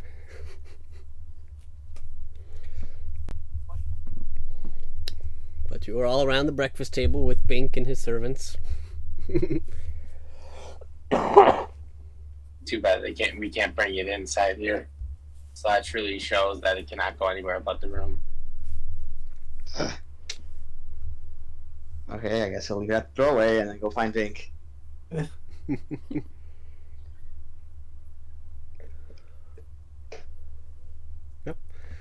Bink, you see Aiden just kind of standing at the doorway waving at you. Hey, buddy! I need to come over here to show you something important. Okay. You found something? Yeah, what'd you find? I was sleeping. And I'm better. I noticed multiple things after some divine communication and further inspection. Well, first, take a look at this armor, as Aiden's going to pick up a gauntlet and he's just going to run his fingers across the star metal that is beneath the gold and platinum plating. So at first glance, the metal itself appears smooth, but as you find yourself running your finger across it, as Aiden suddenly stops, it's rough. There are runes carved into this metal, and these runes have some sort of text. As he's saying this, I'm just rubbing my hand up and down it. All right. It feels Okay, smooth. Oh! And then Aiden's gonna grab your hand and put it to a singular rough spot on the armor. Oh, you mean okay? Yes, there are runes carved into this armor, and those runes have some sort of text imprinted inside of these runes. So I figures, why not try casting comprehend languages while you are outside of the armor and see if you can read what the runes say. Might be a piece to the puzzle. You hear me go, and then the spell activates. Comprehend languages. You got it. So as you stare closer and start to look at these runes as they're pointed out, they don't necessarily read. They are just magical runes of enchantment. And you're able to recall and kind of share that in the process of enchanting something, you usually utilize runes to cast spells or to create rituals or things of that nature. And a lot of the times when you enchant an item to make it magical, those runes will transfer to the item, and those runes are what carry the magical essence that powers the item itself. And so looking at this one, that's what they are. You are able to comprehend now that they are celestial magical runes, and as best you could tell, there's hundreds of thousands of them scattered across this plate mail. Hundreds and thousands? Yes, tons and tons and tons of runes, which lead you to believe that this is probably on the level of God. legendary or artifact type enchantment. Oh. You just hear me make that sound. Like, does everybody else knows this, correct? They do now that you figured it out. Oh, okay. At least that I wanna make specific sure if I missed information. that part or something. Yeah. Okay. This thing's engraved with thousands, hundreds of thousands of runes.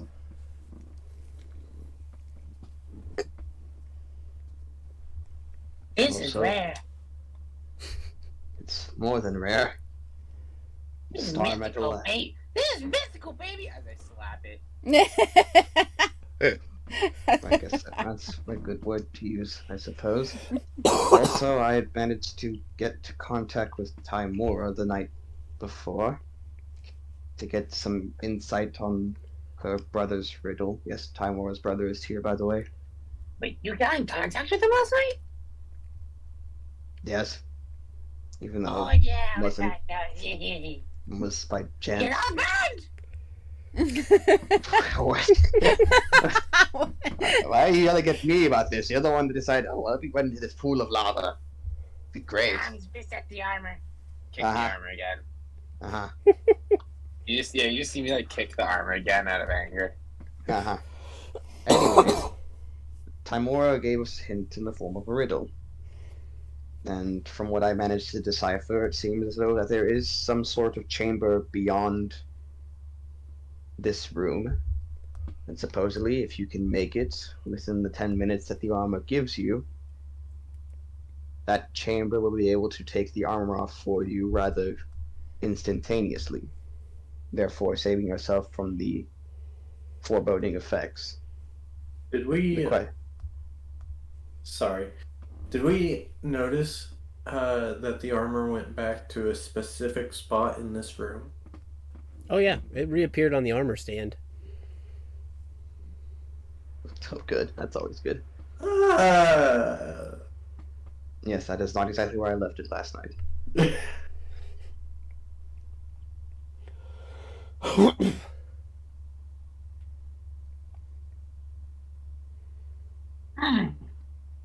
If I do it this time, does anybody have a haste spell or anything?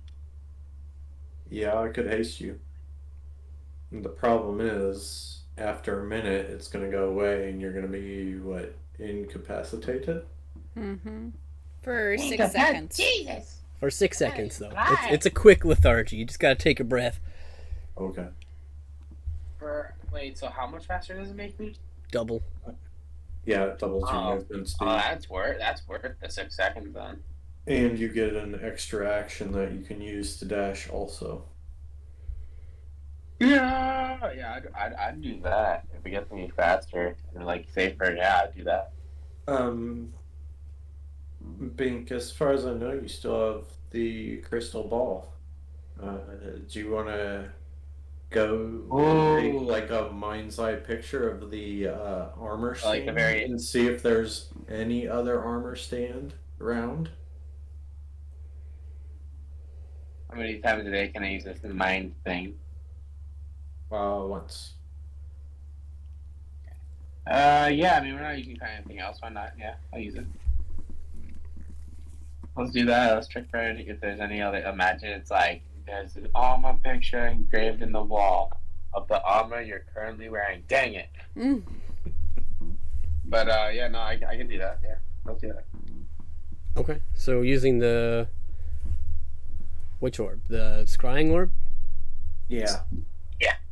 And scrying on armor stands? To see if there's any other armor stand. Because what I'm worried about is if it comes off through a doorway, And last time it came off through a doorway, it zipped back to that armor stand that's on screen. I don't want him caught somewhere not being able to get back. Like if he got to the other side and the armor came off and reappeared next to us. Mm-hmm. Yeah. Oh, now I know I'm getting back. So taking a moment and scrying.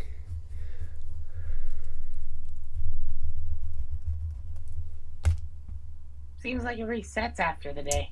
You feel you're trying to scry on something you don't know is there.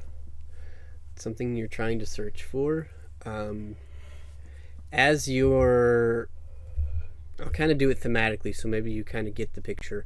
As you're focusing on it and you're feeling out with your mind, you see your vision begin to pull out from the orb, out from the body. You see the room that you're in, and then you feel trapped. And magical area. Yeah, you don't feel like your vision can go beyond that doorway. Yeah. Beyond what you see, Simba. Beyond what I So you see the armor stand in the room with you.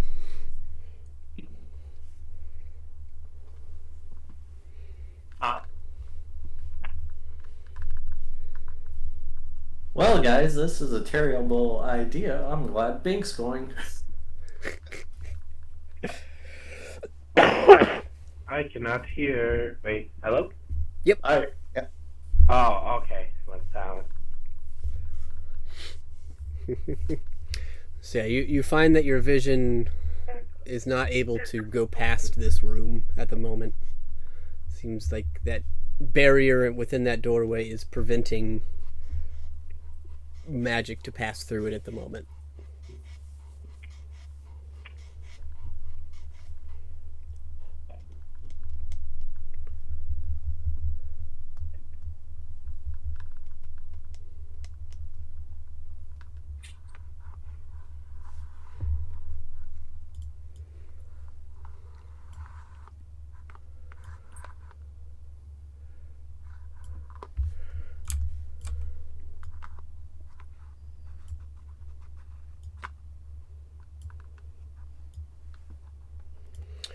But you're all out here. Any other thoughts, ideas, things you want to try out?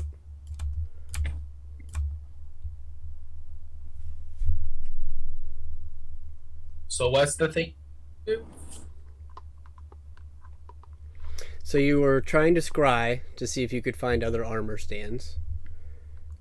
And Yeah. you were unable to. Seems like your magic was contained. You weren't able to pass out of this room with it. So you didn't get any new information other than there's some sort of barrier when going into the next room.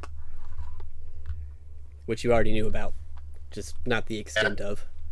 So if we don't find it out, then I am dead. I mean,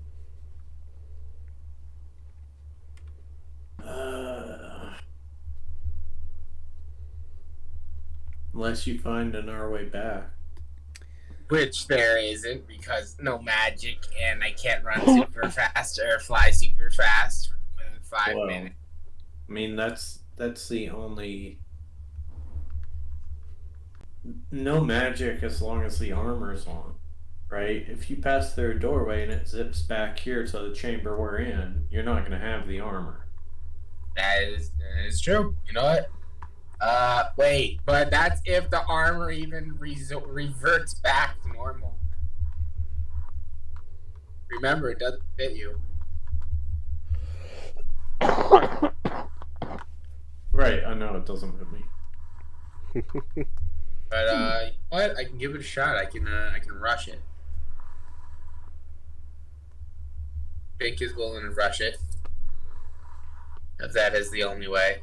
I have a mechanical question. Mhm. Do resistances stack? Like, if someone were able to cast 2 spells that both offer resistance, would that quarter damage? No. I know. Okay. But if you're like naturally resistant and then you like get another resistance, it makes an immunity. I'm pretty sure. So if both abilities say resistance, it does not stack. However, if one ability says you take half damage, it does stack. Okay. So some things don't specifically say you resist and take half damage. Some things just say if a source deals, you take half damage. Things like that would stack. But if it's the same verbiage, it does not stack. Okay. Because I have something that would still potentially be like a nice safety net that I thought was concentration, and it's not. That would give us an extra precaution, maybe. It might just really screw us over. But I also have warding bond, which I could cast on Bink and myself on Lalia, and for an hour, he's resistant to all damage. And whenever he takes damage, Lalia takes half of it. Mm-hmm. Which would effectively quarter you have his to damage. stay within a certain distance, I think. Oh, you're right. You're right. Shit. Well, shit. Okay, so never mind. Back to energy protection it is. I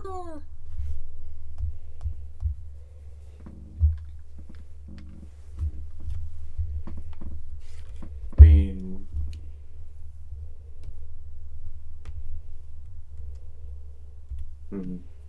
I got absolutely nothing that can help me, so this is all on you guys once I start running. well, and I'll let Bink know this. I tried to go on a solo expedition and I didn't get any farther than the shoreline of the lava. So you have to wear the armor, I think.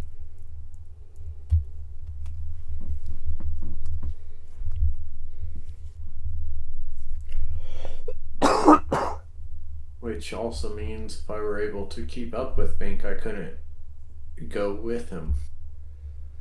Mm-hmm.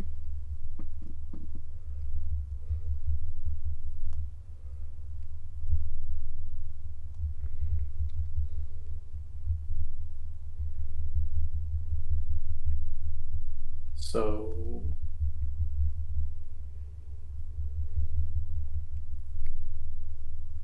it's all on you, Bink. I know what I can do for you, though. And what is that? Well, I think I could, right before you step out the door, I could cast haste on you so you have that additional dash action and the extra movement speed. And then when you get out the door, I can duck my head out and cast Vortex Warp to get you farther. That way you're not. That way at least the first round of combat will say you're way farther than you would be if you dash.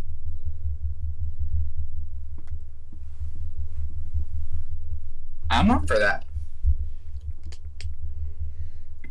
I also have a death ward that I can cast today. Wait, so does that like prevent me from dying from like a... One time.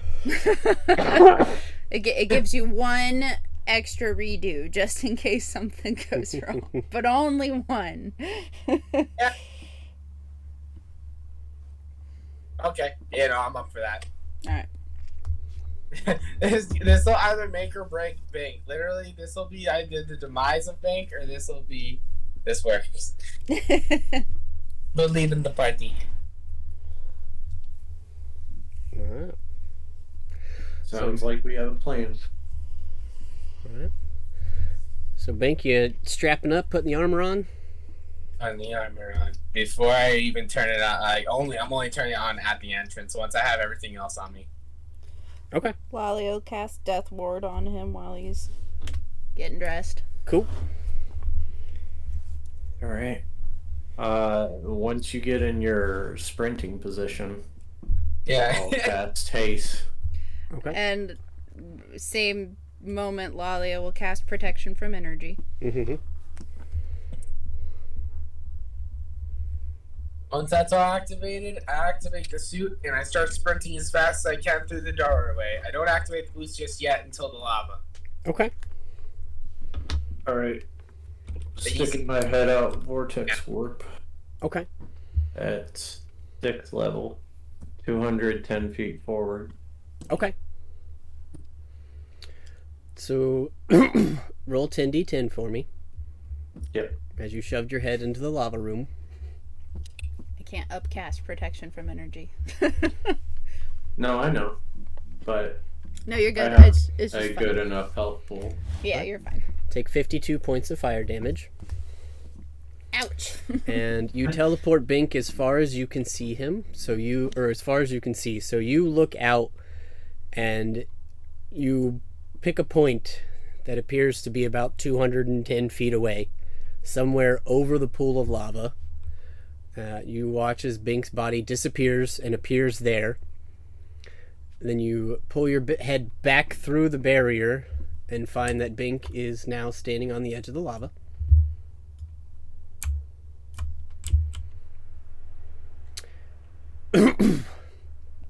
So you gather that was the farthest point that you could see that was real. Because Bink, as you get here, you find your feet settling on the lava stream. And as your foot touches with the armor, a path sprouts. I am screaming at the doorway. A column of stone just kind of forms underneath of the boot of this plate of armor that you are wearing. And as you step, you find that off in the distance ahead of you, you can see what looks to be the other side. And with every step that you take along this new path, that side is rushing towards you. Almost. Wait, what's rushing? The other side, like where the bank on the other side is rushing towards you as you are running across. You find that this space is shortening and you are quickly getting to the other side, which is going to give you an awesome amount of time, because as you make it to the other side, you see before you a door with 2 statues, and 10 levers are situated around the room. Oh, crap. Oh Hit no. a wall! And on the door, you see the words, "Choose 2." And I know you can't see this right now, but this is technically a timed challenge. So you have 10 minutes to find the right 2 levers. Pretty sure 9, because it took me probably a minute to get there, or 30 seconds. I don't know how fast it took me to actually get there. It took you almost no time at all because you got teleported and you had the armor on and you had haste. So I'm not docking any time for that part. Okay. I was like, down there. Over. But granted, since you're in the car and you can't necessarily see this, I'll let the rest of you help him as well. So there are 10 levers. There's 3 on the left, 3 on the right, and 2 sets of 2 ahead of you.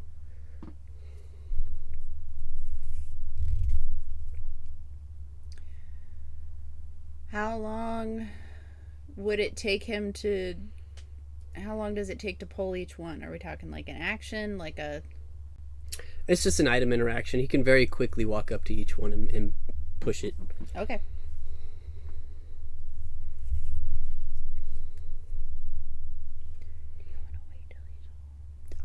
So I mean- how many on each side? Like 5 on each side, or is it like...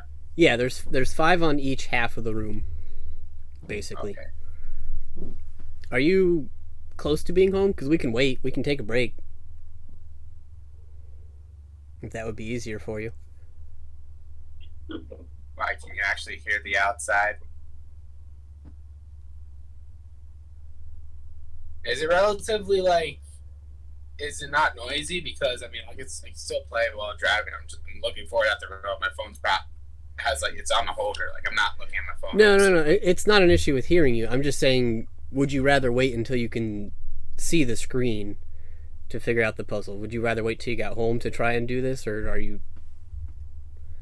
I don't know how far out you are. If I have the help of the teammates, like if they're actually allowed to help, then I think we could do it. Okay. Good. I'm with it. Just start testing them then. Yeah. I say the center one on the right side. Because it was the center one on the right side for the statues that we had to break. Okay. Center right, you said. Yeah. Sure. So you run over and give that lever a click. It flops to the other side. Nothing happens. It flops back. We got to choose 2 at a time, though, or It just says pick 2. Wait, well, I'm pick saying 2. that out. I can't even hear anything. So you tried the middle lever on the right side. It didn't do anything.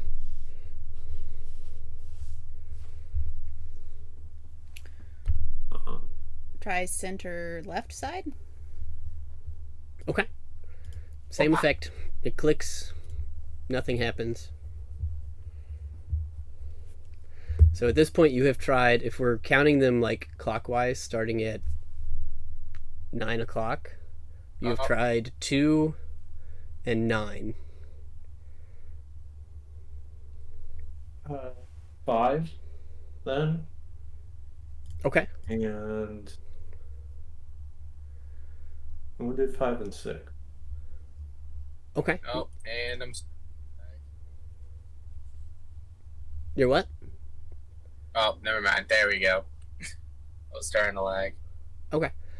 So Zan recommended trying number 5 next. We're gonna give that a little pow. Flap Okay. to the other side. So you run up and click 5, and you hear a rumbling as the statue opens. Fuck.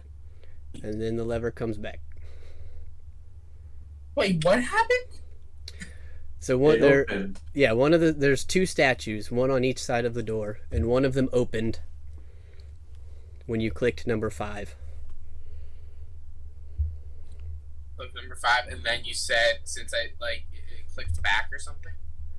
Yeah, so you pushed the 5th lever, and one of the statues opened, and then the lever reset. They all reset after you push them. But this number 5 seemed to have opened a statue. I want to try hitting number 6. Okay. Like, yeah. Okay. You run over and click number 6. The statue closes. Okay. I'm gonna go back to click number 5 again. Okay. I just want to make sure like it reset. Yep. Statue opens again. Like you hit it once, it's like I want to see if it's. Yep. Yeah, you go and hit number I'm gonna go 5 slap again it. and it opens. You said 7? No, 8. 8? Okay. So you run over and you click lever number 8. The statue closes.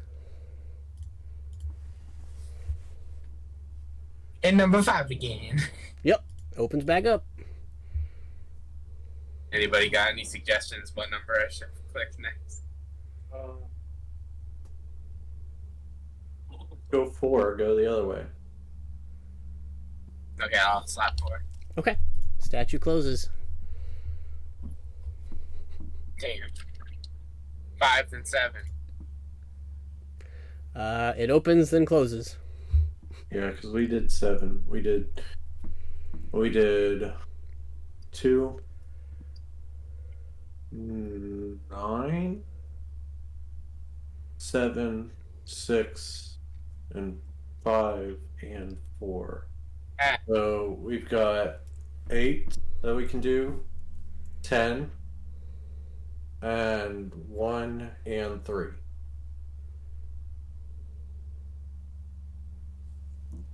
Okay, I'm gonna try 5, 10 then. Okay. You click 5, the statue opens. You run over and hit the 10 lever and the second statue opens. And then you all hear, especially you, Xavier, being in this chamber, a deep rumbling of stone as the door ahead of you Bink, opens, and you see that barrier before you appear in that doorway. And those of you back here in this chamber see the initial barrier into this room drops. Ooh. And the heat and the radiating energy out of the room before you washes over you, but it doesn't hurt. Ah! It just feels warm now. Oh. Oh. Wally peed a little. I think you're leaking. And you guys, looking down the stairs, can now see your vision has changed. It no longer looks like a sea of lava. It looks like a small river with a marble walkway across it.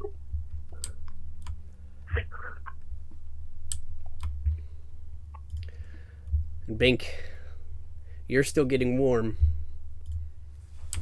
Uh-oh.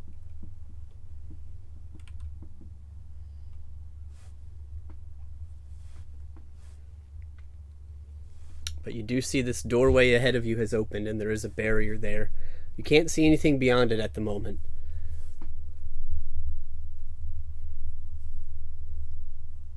Run through the doorway, Bink. Run. Yeah, I run through the doorway. Okay. You run into this barrier, and you find yourself standing back in this room at the edge of the walkway as though you had just walked off of it. But the armor is no longer on you. It is now on an armor stand next to this door. And you take no damage. Yay. Like to run across the bridge and knock the armor over. Mother. Oh my god. Oh no! Yes!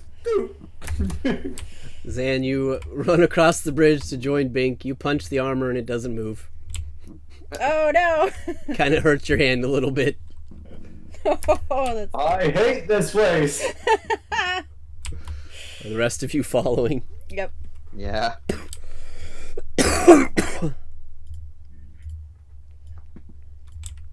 Alright. So, you all find yourselves now safely on the other side of this river of lava, staring into a magical doorway. It's just like a gray mist ahead of you.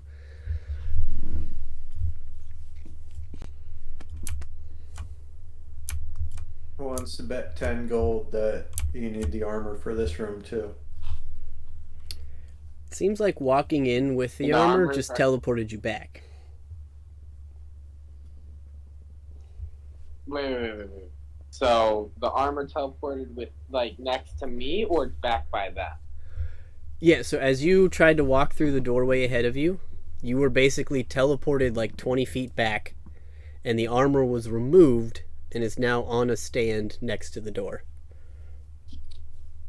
Which door you're saying? Because The you new said door. I entered in the room, The new door. and I'm inside that room, correct? Nope, you got teleported back just outside of the door. So if you ran forward, you got teleported backwards, but the armor was removed. Am I burning to death? Nope, nope. You are safe. Alright. You are all a comfortable temperature at this point. Are the levers still there? Yeah, the levers are still there. And it's like, cool, it's careful. You touch it, you lose the armor, you can't enter in the room, and you gotta find a way into the room now to get the armor. Yeah. Basically. No. Yeah. I'll No. save you some steps. You gathered that armor was only needed for this room, and you cannot take it out of this room. There is a doorway ahead of you. You just can't see through it.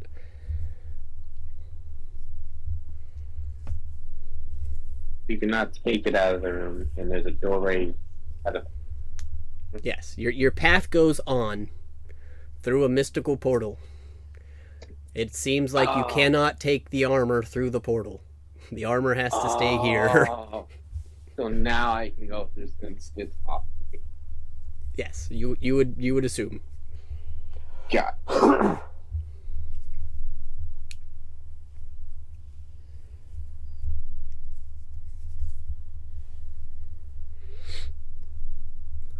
Is that what you would like to do? Do you guys want to move forward? Yeah. Yeah. Well, wait for the others while they make their way towards me and on their business. Yep. They are all there with you now. And Bink, you begin to walk forward as you pass through this barrier ahead of you into what you can only assume is the next area. It is, in fact, the next area. You guys step into what appears to be a magnificent art gallery. There is artwork on the walls. There are stone statues in some of the corners. In the other corners, there's some magnificent looking giant round gemstones on pedestals. There's a large sculpture in the middle that almost looks like a flower opening, and it has like a little flat area in the middle. Almost looks like you could stand in the middle of it. And another door at the other end that is closed. But walking into this area, you no longer feel hot. You feel this is a very comfortable temperature. And it smells in here. It smells like wood. Like the walls are wood, and even though they're stone, it smells almost like you're in a forest. And it's calming. It's cool in here. It's a nice change from the pit of lava behind you as the doorway closes, and you are standing in this room that doesn't appear to have any actual lighting elements. There's no braziers or candles on the walls, but it is just naturally bright, as if sunlight were creeping in somehow. And every painting is clearly visible. They all look beautiful, magnificent portraits of landscapes and oceans. There's no people in them necessarily. At least nobody with features. There are some that appear to be paintings of cityscape areas where you can see figurines that have been placed walking through the town and things of that nature. But just a rather fine collection of art pieces and interesting statues and things of that nature in this room.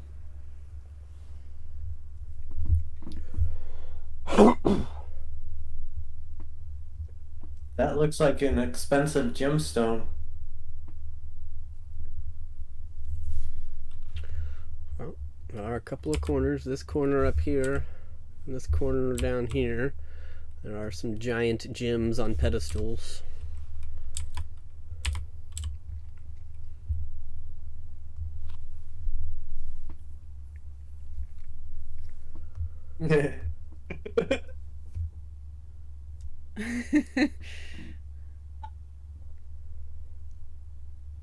Oh.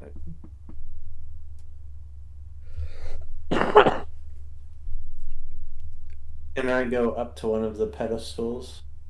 Preferably the one to the left. Sure. Xavier, were you trying to say something? You were kind of blinking in there.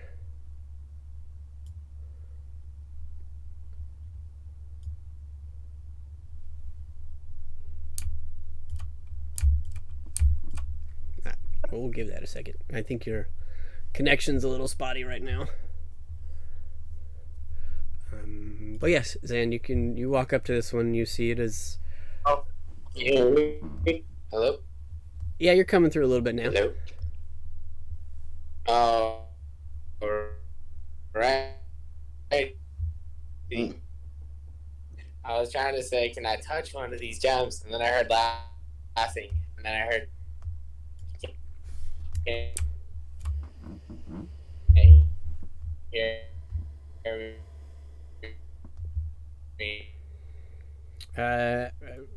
We're losing you, bud. I'm like, oh, so touch one.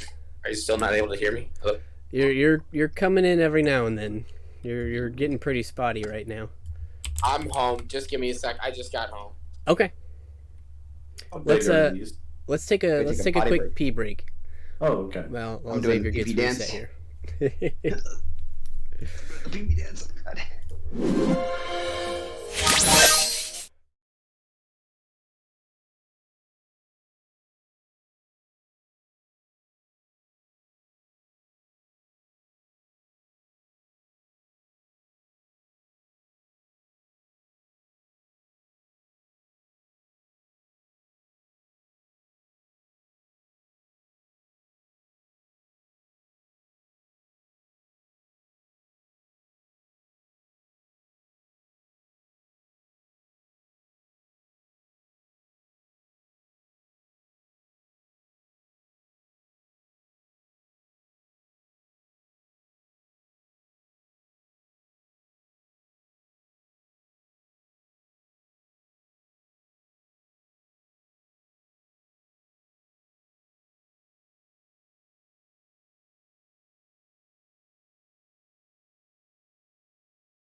All right, so coming back in, like I said, I'll just go over it one more time. You guys kind of walked into this beautiful stone art gallery.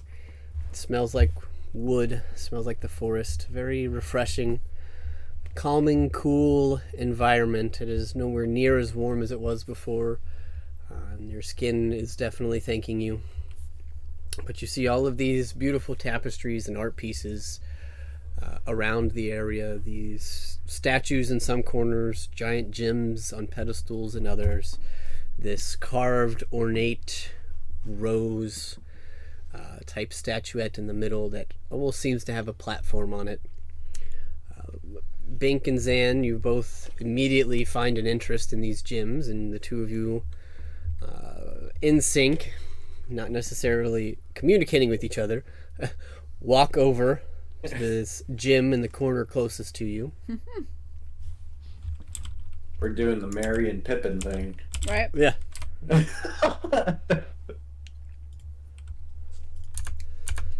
Are you both reaching for it? How big are these things? A lot bigger than the screen shows, I think. No, it's about as big as the screen shows. Twice the size of your head. Wow. Cool. Ugh. I want to touch it so bad. Go for it. Lolly, I can't say that, but Michaela can. Lolly, you can't say that. Do it. Do one of you grab it? Do it. I'm gonna look to Bing.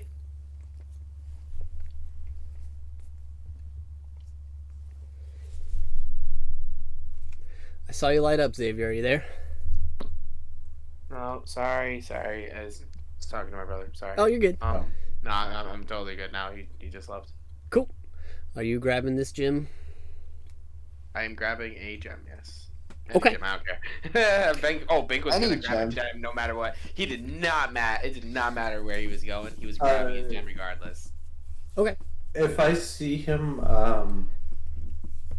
grabbing this gem, could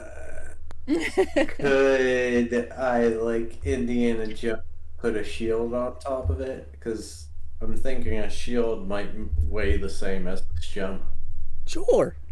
Bank, make a strength check for me. Ah. 9. Okay.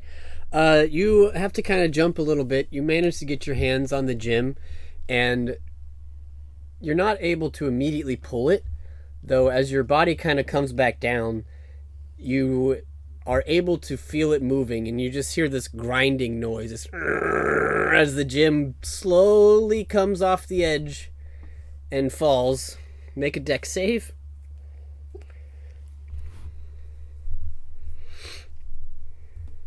$19. Okay. You manage to step out of the way as this gem smashes onto the floor. It doesn't shatter. Nothing happens to the floor. But you gather that this thing weighs a lot. But you are able to eventually kind of heft it up like a toddler picking up a pumpkin for the first time. And Zan, you quickly place a shield on top of the pedestal. Nothing seems to happen. No real reaction. But Bink, you now have a 300-pound gemstone in your arms.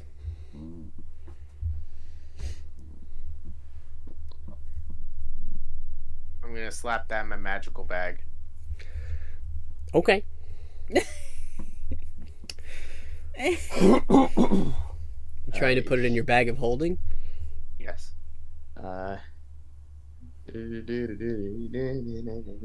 much I weight just do you like already lay have in it. your... I just like lay it flat, and then I Right. just like shove it in. Alright, question for you, Bink. How much stuff do you already have in your bag currently?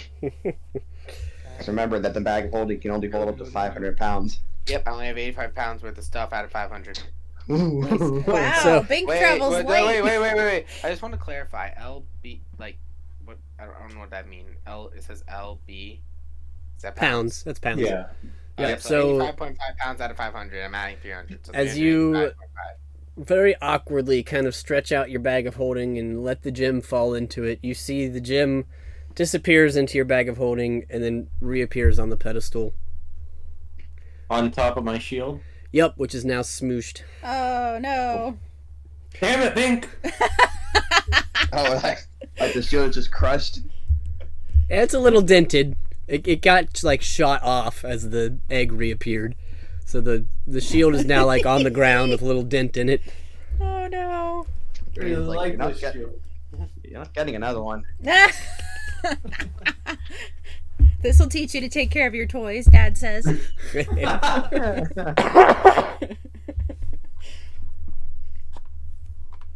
What do you think, we're just made of money around here? It's not like we didn't just get 250,000 Bink, gold earlier. Bink flashes his 25,000 platinum gold coins. Hey, Rich! Sure, you can buy him a new one then. While this is going on, Lolly is going to keep half an ear out, and she wants to walk. How big across is this room side to side? I can't tell based on the squares. It's like 10 by 10 is the main chamber. Okay. So she's going to kind of stand near the flower, I guess, which would put all the corners of the room within 60 feet of her, yeah? Mm-hmm. And she's just going to pop up a divine sense. Mm-hmm. You know, we're in a creepy place. Does she sense... I forget. Hold on. Let me check. I looked at this last week, and I already forget if she can detect, like, celestials or not, because she thought about doing that against our friend. Yes. So, location of any celestial, fiend, or undead within 60 feet. And it's just boop, and disappears, because it's technically a combat thing. Celestial, fiend, undead, nothing. Okay.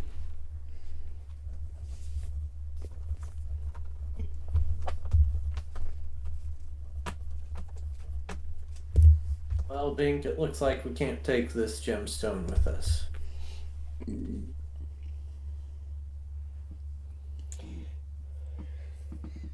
You at least wanna can't put start it in a Can I, black smashing hole. can I, stuff like, instead? can I like hop up and see if I can take a look at it with Arcana or anything?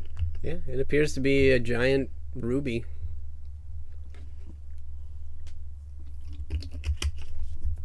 You can make an Arcana check, though, absolutely. 18. Okay, there's definitely something magical about this gem.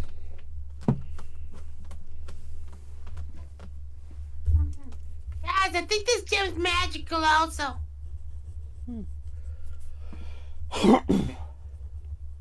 Do non-magical gems have a habit of jumping in and out of your bag at will? No, let me check. You just see like 10 more hop out of my bag. No.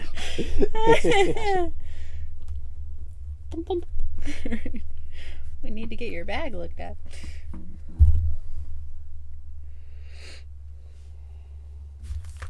I'm gonna walk over to the statues. Mm-hmm. Pull ones out on my this staff side? while I do. Yeah. Be like, on God, and I'll touch one of them. Okay. You touch it, Nothing. it kind of clinks like wood on stone. They don't appear to really have any detail about them. It's a little weird. They are pretty blank slabs, blank slates at this point. But it's just tink, tink, tink.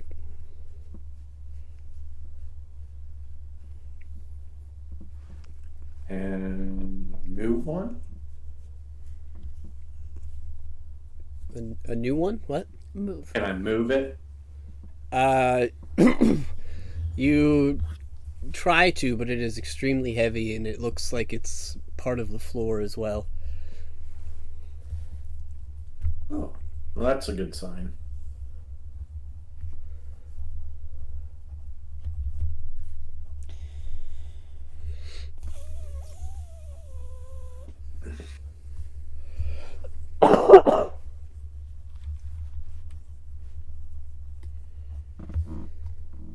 While I'm standing here in the middle of the room, do I see any anything written around this big old flower?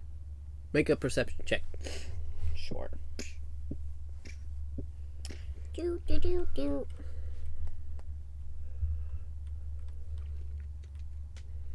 Natural 20 for 25. Okay. Around the flower, you do see some writing that says, "Be the center." Okay. But you also catch with a natural 20 that there's some writing on the next door. Oh, there's a next door. I missed that part. Yeah. Wait, so the writing says, "Be the center"? Yep. Okay. I'll wander over to the door, too, to see what it says. Okay. It looks to be the beginning of a phrase. Mhm.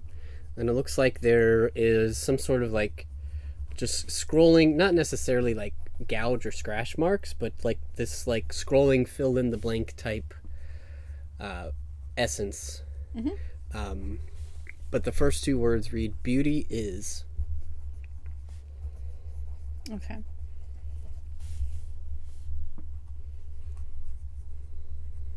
And that's all it reads, or is that just... Yeah, it says "Beauty is," and then you see the scrolling indication of there's more to be said, but it is not Gotcha. written here. Gotcha.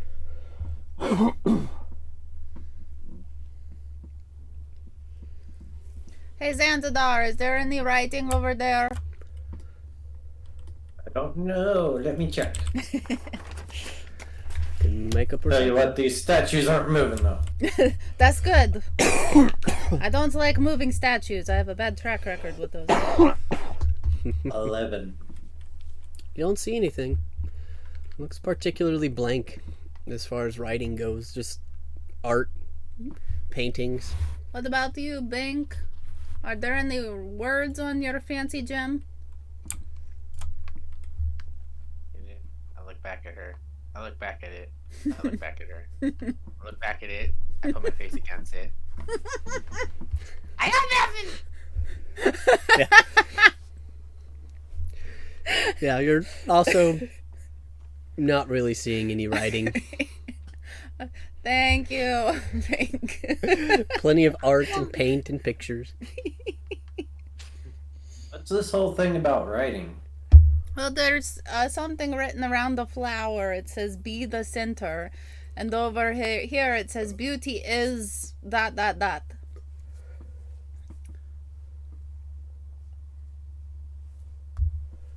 What? It just says beauty is. I think perhaps we are supposed to fill in the blank. Where is everybody right now? Are y'all standing in these positions, or you want me to move you? I'm probably right where you have me. Okay. Do the shields on the wall look like they'll come down? They look Okay. pretty affixed. Oh no. Poor Santa. I was just thinking about it. Like, Aiden said we're not getting any more shields. So take one of this down.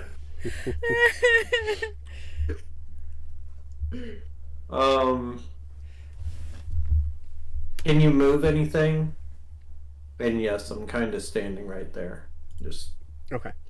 About Bink and Aiden, where are you guys hanging out right now?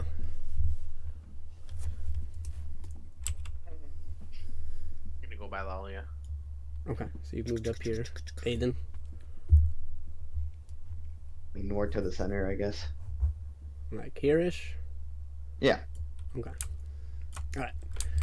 Gotcha. Just wanted to make sure I have you guys placed somewhere so I have a good understanding of what you're seeing. But yes, you say it sounds like we might need to complete it or something? Yeah, it seems like it is asking for an answer to what beauty is, perhaps. well, don't we have to put something in the center too? Maybe. Your Big. guess is as good as I'll mine. give you 5 gold to go stand in the center of that. No, no, no, no, no. Spring starts waddling over. Okay. Oh dear. All right, he's got death ward. Oh God. Bink slumps himself on the center. You're on the center of a flowery statue. You feel pretty good. He then does a backflip. You look beautiful, Bink. You are beauty to me, sir.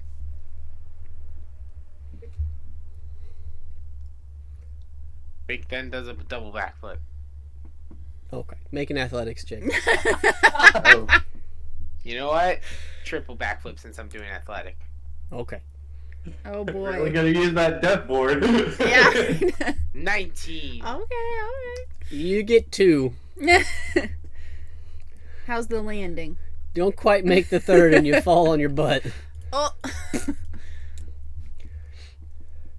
I'd give you a double with the 15, but a triple you need a 20.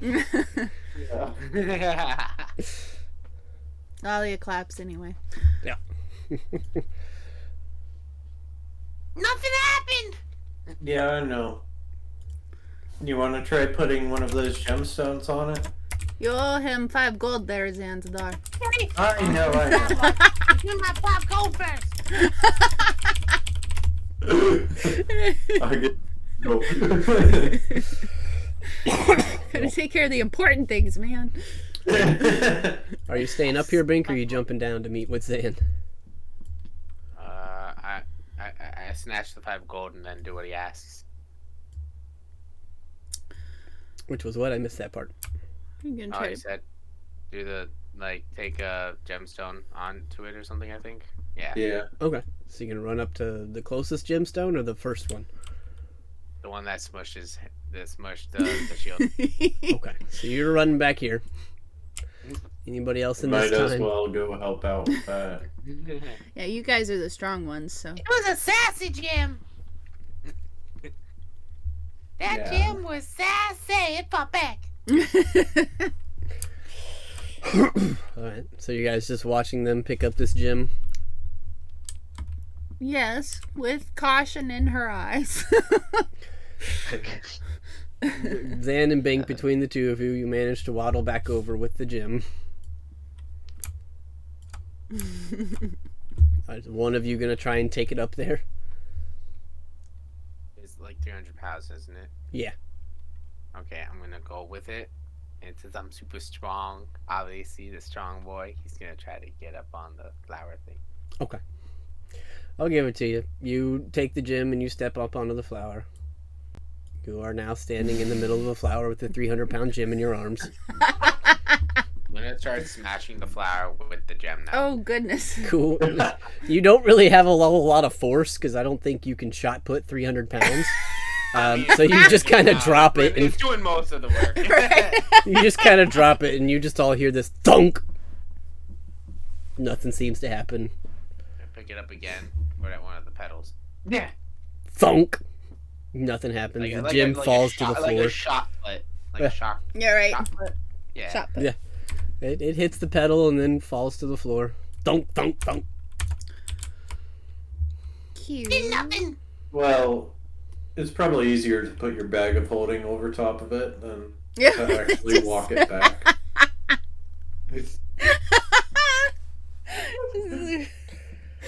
Clean up. What, you want me to put it back? You can jump down and try and put it in your bag of holding again, which will teleport it back. That way you don't have to carry it. Work smarter, not harder. But what's the point if we're just gonna bring it back anyways? I can We'll just do leave that. it there for We'll now. do that. Yeah, I'm about to say, let's just leave it there for now so the guy doesn't go like, whoop, doot, doot, doot, doot, and then brings it back. Well, We'll just keep it in the center for now. We can restart it whenever. We all have magical bag of holding. We can do that. I have a Yeah. question. Sure. Are there actually telescopes in here? Yep.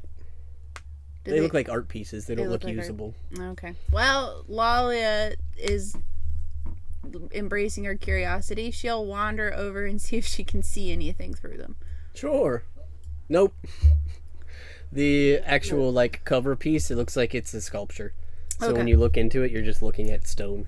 She then tries to play off that she did not just look at stone. just checking. Nothing over here. I was right.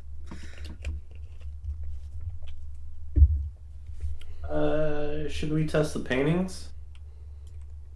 As well. What do you want to do with them? Round and put your hand through? Wait, what? I think he's trying to see if the paintings are somehow a portal or something, or Oh. some sort of illusion. I thought he starts was running suggesting we toward the- punch the paintings. Bing starts running towards the painting, and he's gonna jump through it like Mario and Mario 64. Okay, you smack into the wall. You take 6 points of bludgeoning damage. Ouch. Well, it's Now obviously concussed. not that one. You are now concussed. The painting seems undamaged. Well, that's good at least. Be the center beauty is.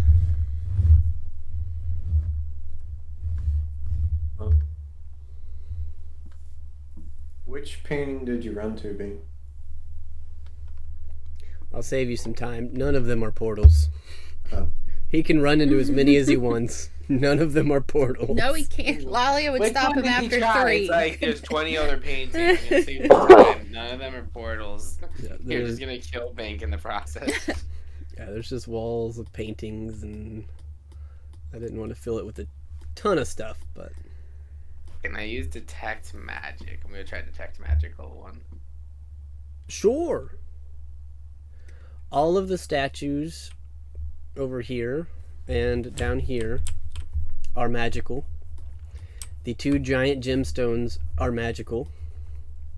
The center of the flower seems to have some sort of magical aura around it. The statues and the gem are all transmutation.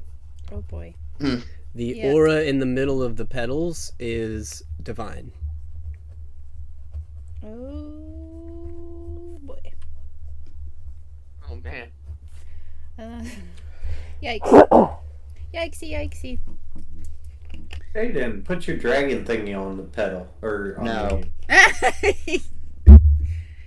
Put your shield on the No. the... I'm not putting my dragon amulet on the pedal. This is Tyr we're talking about, not Bahamut. Oh, but you're a buddy with all of them. You mean you don't have an amulet for all the gods? You should be blinged out, sir. You're just mad because I should be getting more contact with gods than you do. And then I don't know what you're talking about. Nah, you know exactly what I'm talking about.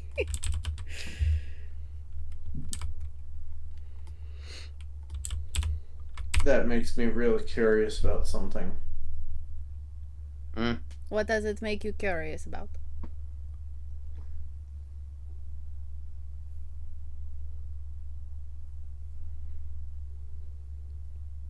What happens if we put something on there that's not of this temple's god? Mm. I mean, you said you talked to Timora, right? Mm-hmm. I have a picture of Timora. Try and put that on the center. Might as well.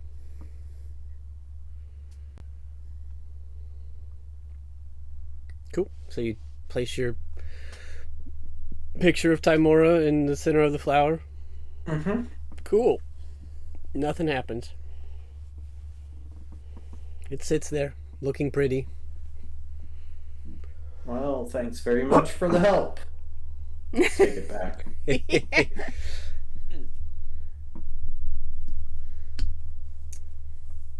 I'll go look at these statues, I guess. Okay. They look like statues. Formless, blank. I mean, they just look like humanoid statues. No real features to them.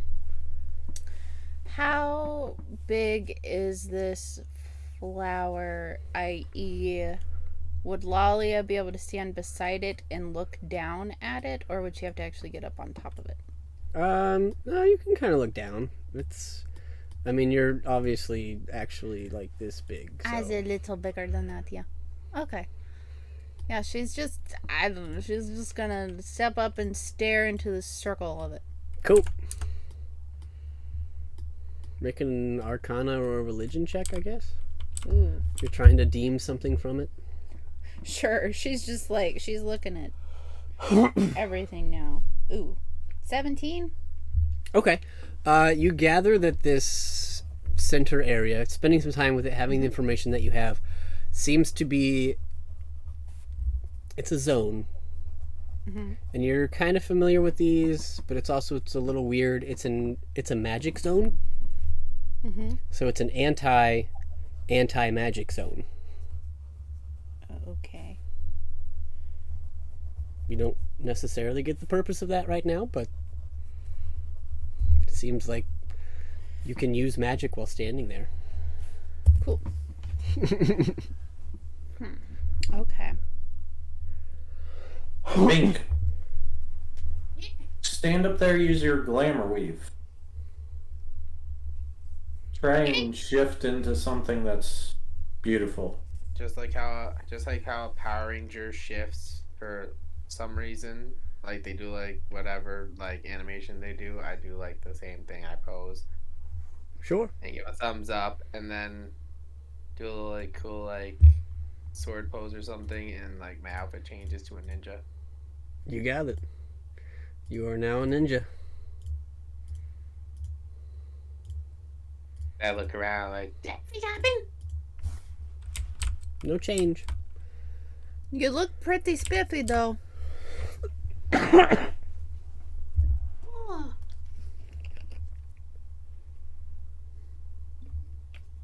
Okay. And then I like hop down.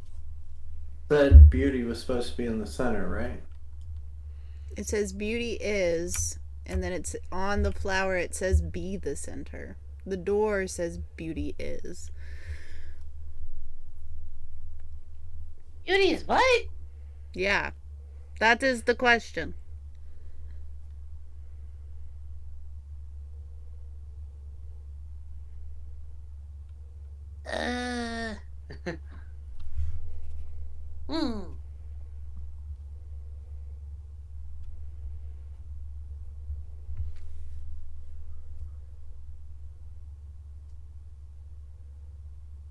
Lolly will wander over next to Aiden. Please tell me you found something.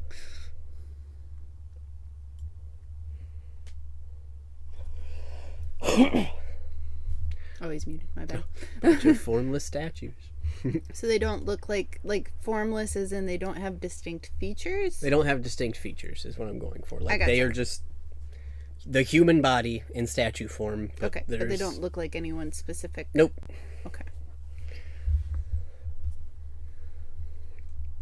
Are they all human, or is it just different kind of races? They're all mostly. It's about what you see on the screen. Except they're yeah. Yeah. That's about what you see. They're a little nicer looking, not quite zombie-like, and their arms are complete, but that's about what you see. Okay. And they don't move. Nope. Don't appear to be movable at the moment.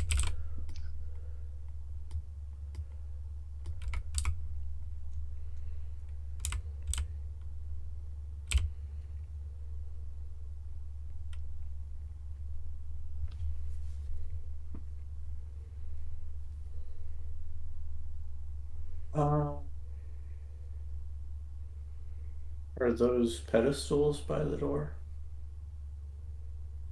Or are they just, Where the gyms were? no, the north. North by the door. No, those are just like wall decor. Oh, okay. Just things to look cool. They're not pedestals or really anything usable necessarily.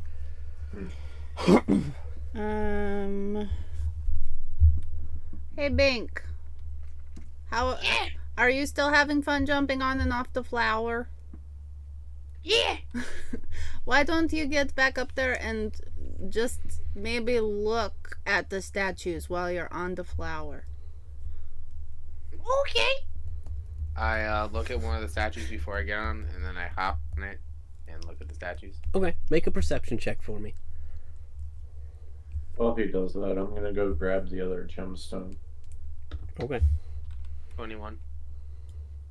Okay. What are you doing with the other gemstone? I'm bringing it towards the flower.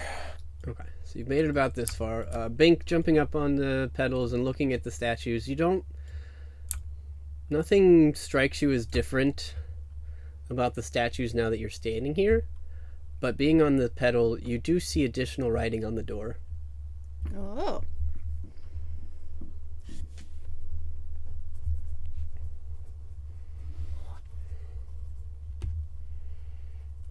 Am I able to understand it? Yes. So it says, you see where it says beauty is, and then underneath it says utter your phrase. To complete this saying, take a chance to open the door. Yeah. Above table, I'm a little worried about what this saying is. Zan, you now have the second gem in your hand. Are you turning around and heading back? Mm-hmm. All right. I think Aiden would have turned back by now at this point as well.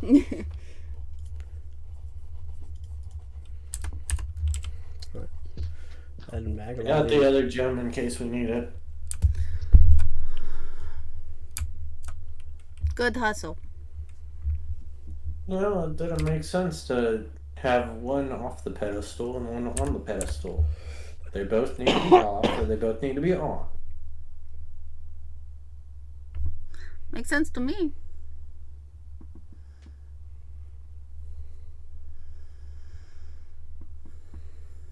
So, Bink shares it's utter your phrase to complete this saying, take a chance to open the door. Yep. Above table, does anyone know what the saying is that starts with beauty is? I think I have one. Yeah? But I don't like the saying. Yeah, me either. Uh-huh. Yeah. Why not? Because it's an enemy in D&D. Uh-huh. Yeah. Hey, Xavier. Try Try beauty is in the eye of the beholder. It's in the eye of the beholder. He says with such casualty. Does Bink say that out Oh loud? God! Yeah. Okay. As you say that, Bink, you hear a rumbling Oh in shit! the entire chamber. The lights flicker, and then you hear a voice, all of you. Oh, well, in this case, it is the beholders. Oh my Oh, goodness! fuck. And both of the gems on the ground disappear and reappear on the pedestal, Oh, and they fuck. each transform into a beholder. Oh, fuck. Bink, stay on the thing. Oh dear. I believe we have aberrations. This'll work. Those damn gemstones. And at the same time, you see all of the statues begin to move. Oh, I knew it. We'd like you all to roll initiative. Oh, no. Ah! Think you suck at phrases. Hey now. I seriously, I wrote it down, and then I was like, oh wait, that is Yeah. the thing. It's like beauty. How does that end? Oh Yeah. no, No. oh no. Initiative. Got it. 10. Fun. As this is starting, Lolly is just gonna be like, remember the flower has permanent magic. It's a good place for you, Bink. Stay there. I'd say at this point, after hearing the voice you said, would Aiden have been able to have time to cast haste? No, I don't think so. Because it was simultaneous. As soon as Bink said it, the magical cones of these beholders were already on you. That's Ah, actually so for this combat, our shields probably aren't up either, right? Correct. Wait, did you just say, since I'm standing, you just said stay there. Am I safe? So No. I'm no. about to say, why am I standing still? So you, I could, all Alia could get out is that you're better up there. You're not safe from them, but that is going to help you in some ways. But that's all she could share with you in the moment. Without being super metagaming about it. Yes, I will say the biggest thing, Bink, is you feel that you have access to your magic while standing on this flower. Which your comrades with spells are not feeling so sure. So. Wait, I have what since I'm up here? Access to You your have spells. your spells. Oh, thank God. And like Death Ward. So technically, yeah. Better up there.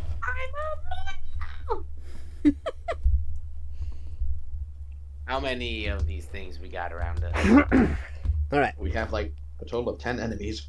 Okay, we need initiative, don't we? Yes. Okay. 24. Give us Thank some spunk, God. Bink. Lead the charge. Wait, I'm sorry. How many did you say? 10? Yeah. Yep. 10 enemies, not 10 beholders. Wait, now I'm confused. Just let 'em You look say at 10 each other and enemies, run. But how many? Wait, There's how many?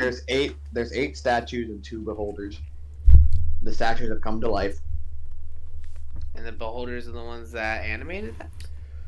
Yeah, so the two pedestals that had gems, the gems turned into beholders, and all Got of it, the okay. statues in the other corners are now coming to life. Got it. Okay. I just missed the gems turning into the beholder part. I just heard beholders are here, and I'm just like, oh. Immediate they were the panic. gemstones. And I was holding them. Not saying Threw 'em it- on the ground. Yeah. And I threw 'em on the ground. Hoppa. Not saying that's going to make any difference, but we did try smashing them before they turned into enemies. Right. I really, oh man. I don't know. Zydan is good indication that doesn't do a whole lot. They're in any Yeah. object form.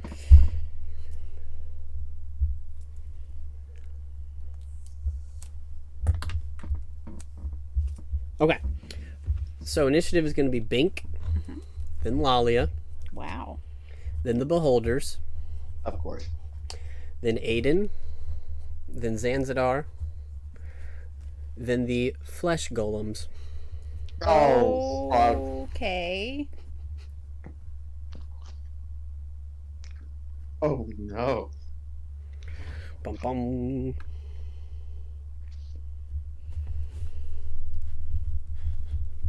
Just why? What?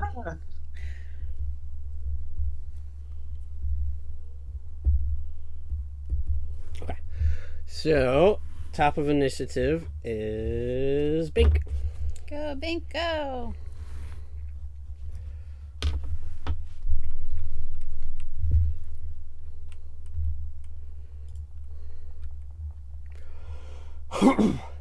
Right, Bink, what would you like to do?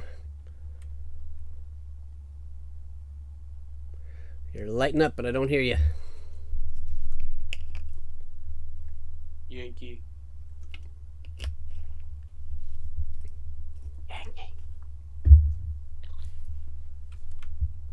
What? I said Bink. Oh, you said me. Yeah, Oh, you're first, buddy. Okay, You're trying to get Aiden's attention. I'm trying to get your attention. Oh. You got 24, Okay, man. That's first initiative. Oh, I thought he rolled higher than me. I don't know what I was looking at. Okay, my fault. Where is the? Okay, they're all the same spread distance. It doesn't matter. I am going to.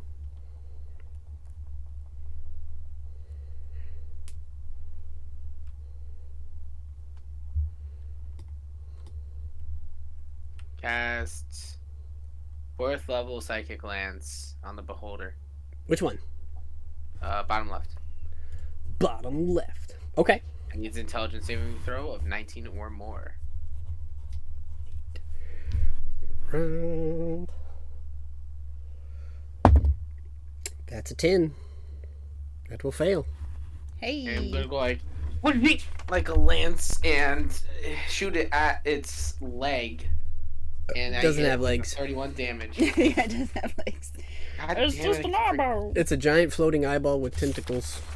If it can be Oh, that's- incapacitated, oh. it is. Oh, this thing an eyeball. I totally forgot what this thing was then. Okay. Okay, I'm gonna hit it straight in the dead center of its eye hole, of its pupil, and yeah, 31 damage. Okay. And it cannot move for until the next duration of my turn. You got So it. I'm turning it. You see this beholder's eye just kind of clench, and its body just slows. It can definitely be incapacitated. Yay! Yay! God bless. I'm going to make him red. And it will be Lalia's turn. Okay. Oh Oh yeah, bonus Oh, action. bonus action, sorry. Bardic inspiration on Lalia. Hey, cool. Probably have questions about how that Amateur. works at some point, but sweet. So Lalia is somewhat aware of what's happening, although we've never actually faced one of these guys. So she's gonna do what she would do instinctually, which is bonus action activate her shield. Okay. Does it pop up? Nope. Cool. What? Yeah. Interesting. We're in trouble.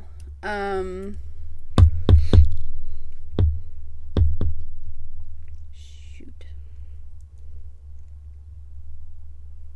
We're in trouble, guys. I'm trying to think through.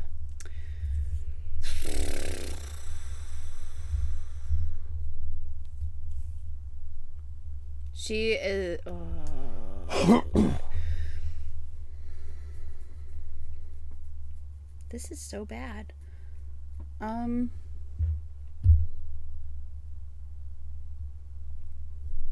She.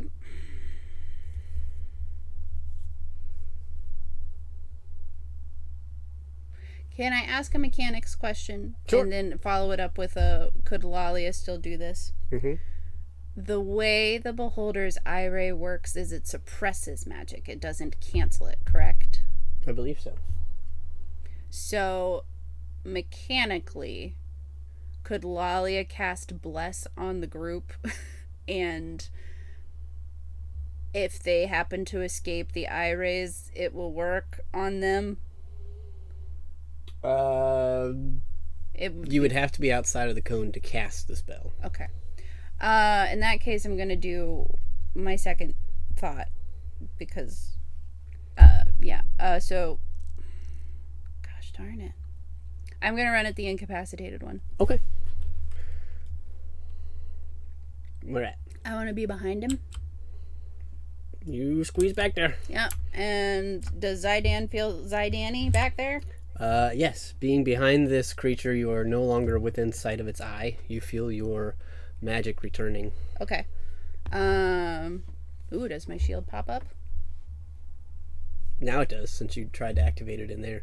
Okay. Guys, the eyes do bad things. I don't know. Alright, so she's just gonna swing twice at him. Cool. Natural 20. That will certainly hit. And it's been a while since we've had the combat, so she would like to smite. Sure. He's not a fiend, right? Nope. Okay, so she does not get extra Zydan damage. But she does get his acid. So that's 20 bludgeoning plus 8 mimic spit. Plus 8 mimic spit. regular improved divine smite 2, 3, 4. She'll do a third level, which will be 5d8. 26 radiant. And I think that's everything. Cool. And then her second attack. 27 to hit. Yep. Okay. 12 bludgeoning, and she won't smite this time. She'll just do improved for another 5. Cool. And that will end her go. Alright. So you get behind this creature and you get some really nice smacks off on it.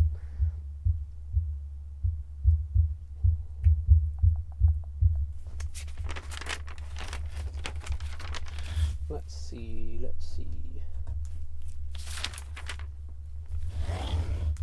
Okay.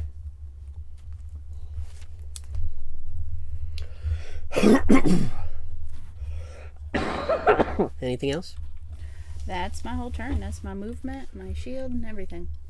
Alright. That will bring us to the beholders. This one is incapacitated. This one, however, is going to shift his cone so that it does basically that, but it'll spread this way a lot farther so that it can use its eye rays. And it's going to shoot 3 eye rays at Aiden. Uh-oh, Aiden. So, let's see here. Eye ray number 1.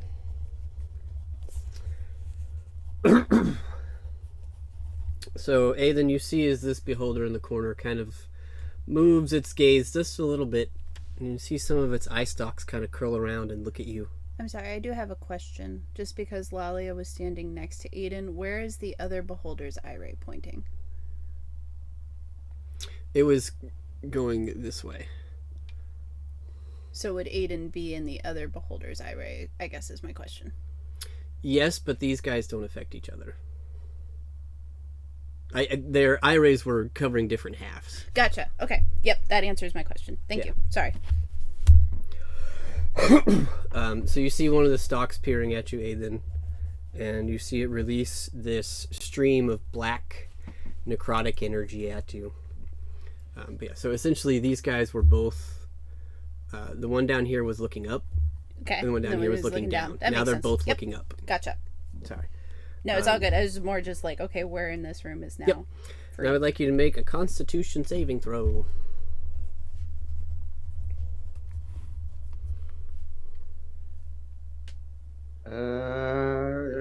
It's a 19.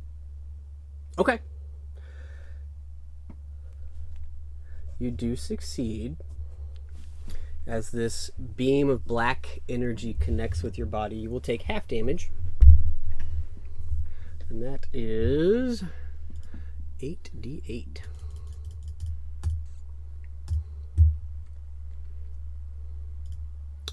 So you will take 14 points of necrotic damage. Ouch. As a second eye focuses on you, need you to make a dexterity saving throw. Bob and Maybe weave. you can use your feature. Yeah. I sure can. So that makes it a 26. Woo. Okay. So this eye ray kind of comes up and you see this beam of gray energy hit you and you feel your skin and your bones start to solidify. But you manage to shake it off. You step out of the beam in time. You manage to sidestep it just enough to avoid being petrified. Yay. And the last one, I need you to make another another dexterity save for me. Don't say death Yeah, save not death throw. saves yet. Ah! I don't like that, so dominable. With a +3, that's an 18. Okay. So this time a second eye stalk. This one looks bigger than the first. Shoots out a thick black and green beam of energy at you. And it connects with your body for just a second. And you feel necrosis begin to creep over you with that 8. But then you step out of it again. And you manage to not take any damage from the death ray. Woo! Hoo-hoo! Hoo-hoo-hoo-hoo. Yay, And indomitable.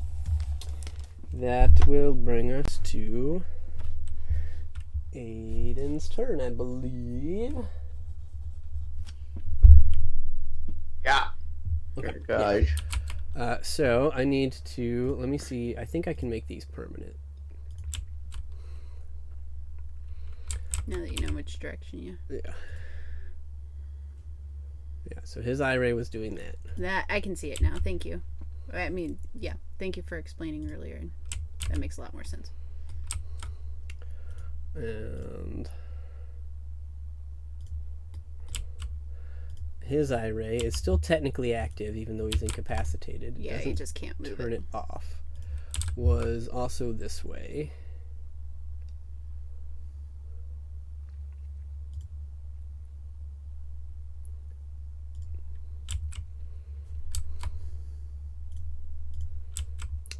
Yep. Yay! There you go. That's the no-no zone, guys. Jesus. So Okay. did his eye shift back, or was it still on Aiden? Just curious. The stalks that shot him or the big eye?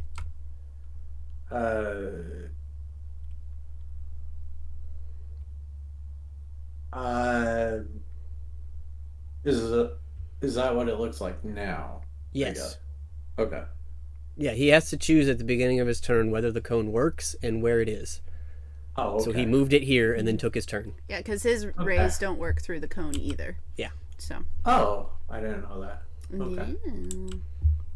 That's okay. That was metagamey, but And how long was the incapacitation for the beholder? till the beginning of Bink's next turn.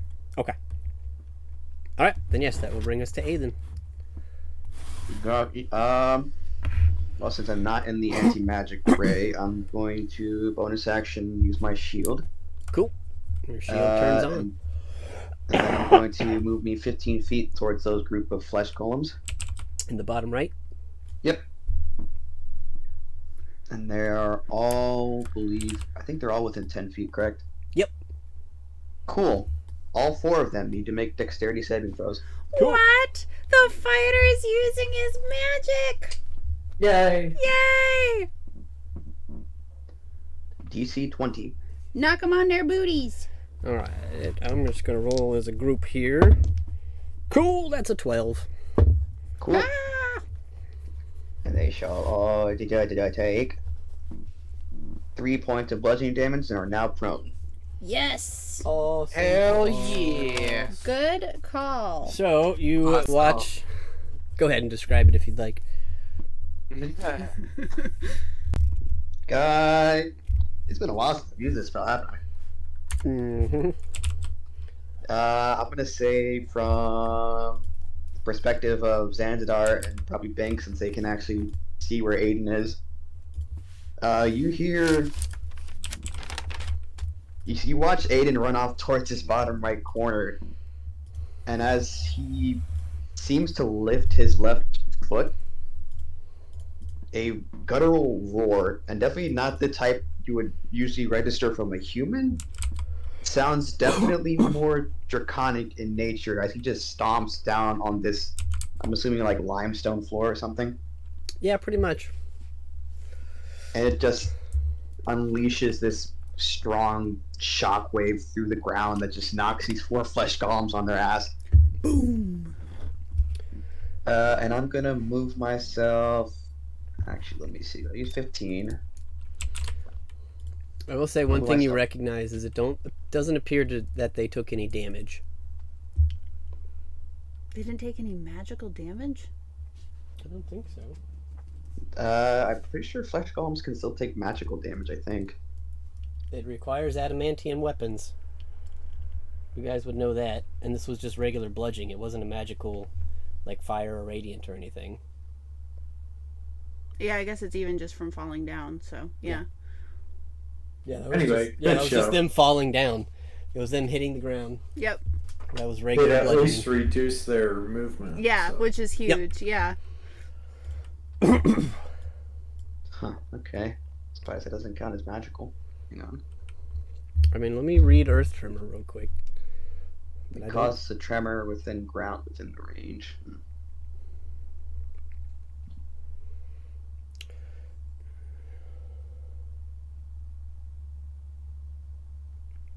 Yeah, it failed save. Yeah, it because that's fall damage. It's 1d6 from being knocked prone. It's a first level spell. It doesn't necessarily do damage itself. It's damage from the fall because they only take it if they fail and fall. Fair enough.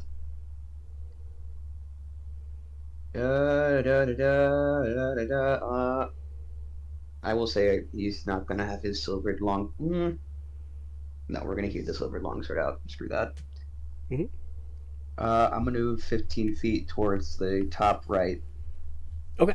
To the top right, beholder, and I'm gonna keep myself close to the wall, so that I'm out of eyesight. Cool. I'm assuming I'm gonna get an opportunity attack still. Yes, but it'll be a disadvantage as they are on the ground. Knocked over. That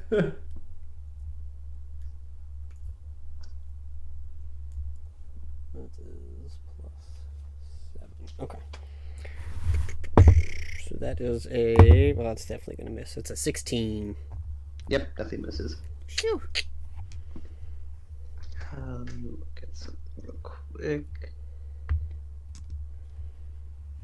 And,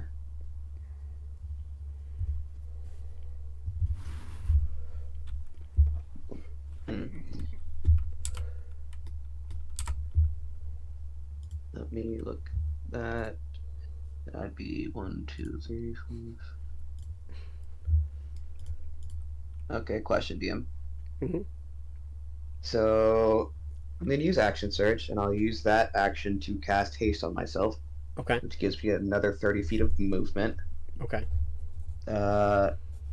Pretty sure the only way I'm getting close enough to that beholder is on that bottom right square directly in front of it.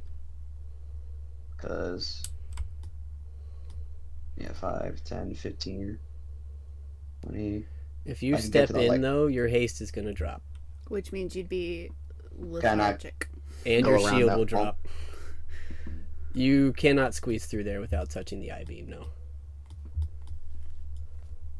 Oh, the spell just immediately ends? It doesn't just suspend?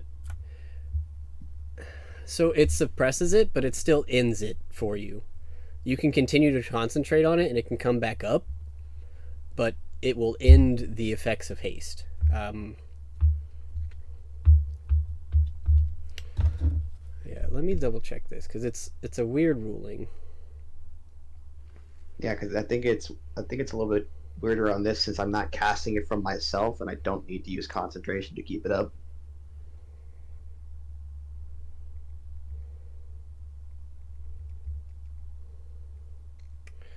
Should have looked this up before, but I don't remember. I know that there was a ruling from what's his face, so let me find it real quick. It's always the beholder fights that give us like the Yeah. But how does this work? Like they are deceptively simple.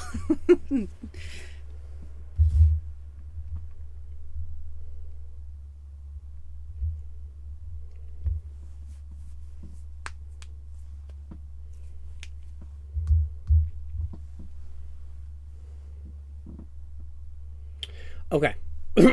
So this is what I'm getting.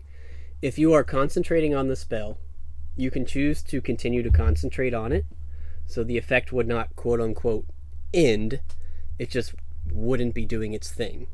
However, because the haste spell that you're using is from an item, that item is rendered non-magical while in the zone, so the spell would end because the item cannot maintain concentration on it. Ooh. The second I step into this freaking cone, I'm gonna go stunned. Yes. Okay, then I'm gonna retcon that then if that's the case. Yeah, because you can't choose to continue to concentrate on it. Yeah, And the item can't. It's just from the item. Yep. So yeah, just retcon that then. 50. Since I still have an action. Oh wait, no, I don't have an action. I used Earth Strike. Yeah, no, we'll just end my turn there. No action surge. Okay. Whew. My job was to keep the flesh golems from being able to reach Zanzibar. Good call. You I mean got it. that's helpful. Awesome sauce. So at the end of your turn, this beholder is going to use a legendary action to shoot you with an eye ray. Oh, I'm within its. Am I? Huh. Okay. I guess I just was confused because that doesn't look like I'm in line of sight. This is also At least- significantly smaller, and he has eyes on tentacles. Yeah, you like can't hide from You a can't hide from beholder. him unless you have 100% cover. Yeah. Yeah, you see like these little eye stalks just creeping and Creep peeking around the corner. Yeah. Like hi. I see I see you. It's like the Teletubbies telescope thing. Hello, Toby.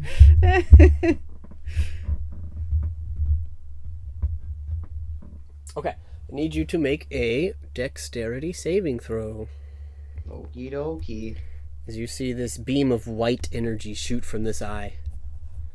Sorry that you are the only one out there, Aiden. That's fine. It's at 25. Woo! Okay. You manage to step out of the way of this ray just at the right time as it lands just a foot or so behind you, and you see the block of stone that was behind you disintegrates. Oh, not the disintegration ray. Not the disintegration ray. But then, Woo! oddly enough, given that this is a magical god palace, the stone reforms. Well, this magical god palace is trying to kill us. Aiden, call your god back. Tell him he's an asshole. Thanks for the help, Mora. That's my god. Heck. And that'll bring us to Zanzidar's turn. I'm running towards Aiden. Okay.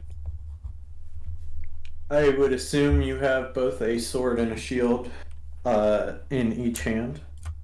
Yes. Well, actually, the sword, just the sword technically in hand since the shield is floating around him. Oh, okay. Is it an action or bonus action to give somebody something? If you're doing the whole thing, it would be an action. If you're holding it out for him to take, it's a bonus action. But it would get to him on my turn, not on his. If you used your action, he would have it in his inventory now. Oh, okay. Well, If you held it out with a bonus, he wouldn't get it till his turn. okay, gotcha. I'm going to.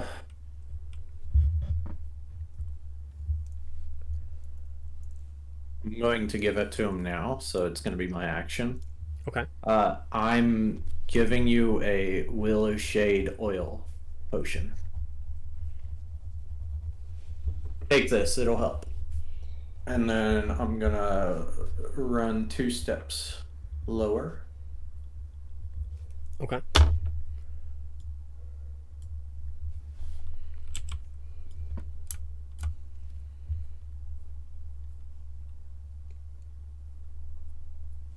And I think I'm gonna need a description on what Willow Shade Potion is. Willow Shade oil. Or oil, yeah. Yeah. It basically, if someone's petrified, you can give it, rub them down with it, and it takes away the petrification. Cool. Stocked So up before we left town. okay, so hopefully I don't get petrified because this top right beholder is aggroed on me like a mother. Yeah. He is aggroed on me. He's looking at you. And then I'm going to use 2 spell points. Mm-hmm. And let me make sure I get this right. This is a spell I haven't used in forever. Okay. I'm going to cast Slow on the flesh golems. Okay. I get to target 6 of them. I'm only going to target the 4 that are down there. Okay. It's a wisdom saving throw of 20.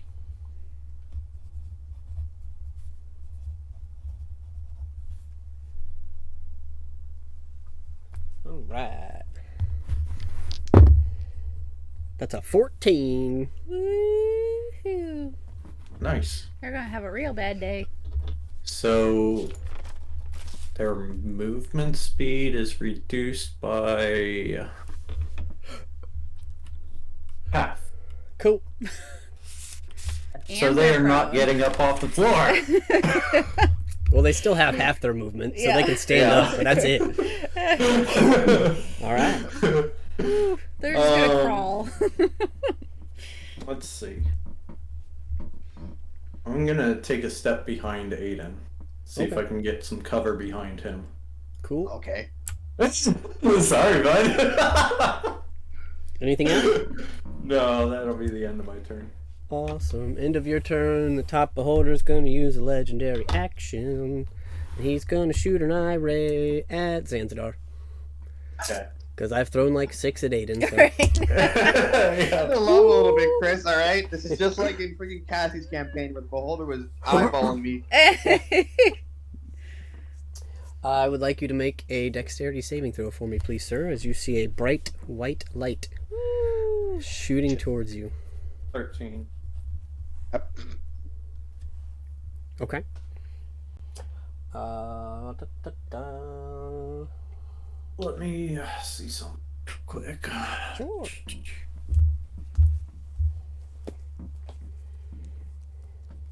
Nope, it's ability checks. Never mind.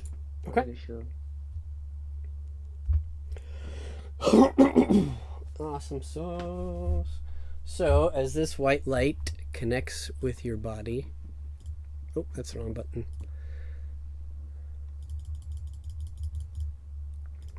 You are going to take 41 points of force damage Ouch. as you begin to feel your body start to disintegrate. Okay. Oh dear. You're still here. That hurt. Oh Yeah. no. All right, and that will bring us to the flesh golems. So, you see these 4 guys stand up. That's all of their movement. Aw. They can take 1 action. What is their Please. movement? It Please say is they, 30. please say they start hitting each other. 15. 15. So they are all going to dash.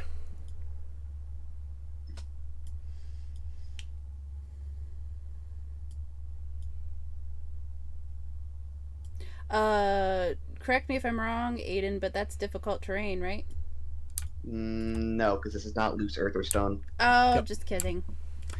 Stupid. Tell your god to make a damageable temple, man. Well, they are here. That's I all will they can do. They're just really. I'll say those of you that can see notice that this guy takes a step, turns back into stone. Ah, Takes a step. Oh. Takes a step, turns back into stone. This guy takes a step, turns back into stone. This guy went back into stone. So you gather that if they are in the eye rays, they are not creatures anymore. Interesting. Oh dear. Gather it's a magical effect that makes them move. All right. But that's the end of their turn, which brings us to Bink.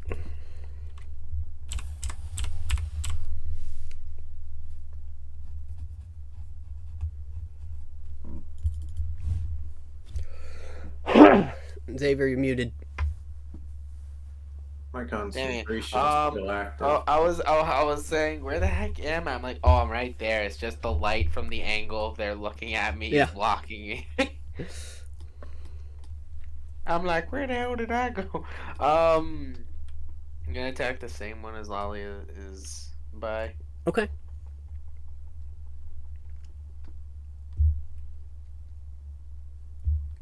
Actually, scratch that. I'm gonna hold on that, and I'm actually going to I am going to use level 6 chain lightning on the statues on the bottom right. On the flesh golems down here. Yeah, Okay. Ooh. I'm gonna hit 3 of them. Specifically the one like the top, the middle, then right. Okay. And they need a dexterity saving throw of 19 or more. I think they have Six. -2 to dex. Yes. They got a 6. They have, You a, almost took them into negative there, Zan. they have a -1. Did they all fail? Yep. Alrighty. 4 to 5 damage to each. Cool. What type of damage is that? Ooh, I'm gonna say lightning because it's a chain lightning. Cool. You watch Let me as see. the 3 of them get chained together and they absorb the lightning and their eyes begin to glow. oh, Yeah, Oh, you should have no! bolt lightning that would short them. There's a reason the Talos followers were scared of these things. Oh no! no. There's a reason they were locked away on the ship. If they were damaged, they're back to full health. Ooh. No. Oh. Bonus action. I'm gonna strum up. Well, I'm saying strum. I have my bongo. I'm gonna hit my bongo at a little beat. And who is right there at the bottom? Who's like in between, like within range of all 3? Who is that? That's Zan. Me. Yeah, we'll give Zanzibar Bardic. Thank you. Cool. Who's that about to get his Go. butt whooped? That's them that I just max healed. Let's see. sorry. Oh my God. Now, let's see. Let's never attack them ever again. Now we know. Right. Oh my gosh. Is that the end of your turn, Bink? That is the end of my turn. Awesome God. sauce. So at the end of your turn, this beholder is now capacitated again, Yes. and he's going to shoot an eye ray at Lalia. Hello. You see one little eye just turn around from Right. look at you. Hi. Need you to make a Constitution saving throw. Am I? Is my Wait, sword working? does it hit her, or is it like an automatic thing? She has to make a save. And I have advantage because it's magical and my sword is not depressed by his anti-magic, yeah? Correct. Yeah, Okay. you made it out of the eye. Ooh, that's double 8s, but I'll take it. 18. Okay. So as this black beam makes contact with you, you will take half damage. So you will take half of 39, so 19 points of necrotic damage. I want to headbutt him with Gem Dragon. Okay. Ouch! So strength saving throw, DC 20. 17. So he will take 10 points of force damage and gets pushed 10 feet forward if that's possible. I don't think so. Okay, that's fine. The damage is the more important part there. However, the beholder up top is also going to use a legendary action to make another eye beam at Zanzadar. Yep. Damn. Same. I'd like you to make a Constitution saving throw. Oh, As you also see a black beam of energy coming at you. 31. Cool. You jeez. will save. I'll say it's the same damage, so you'll take 19 points of necrotic damage. Okay. Oops. That will bring us to Lalia's turn. So, what a pickle. I mean, honestly, her vision is probably extremely limited, and she doesn't really know anything that's going on other than the fact that Bank's still on the flower, and this guy is looking at her and everywhere else. So she's gonna stick with what's keep been wailing. working. Yeah. She's going to. Oh, what's something?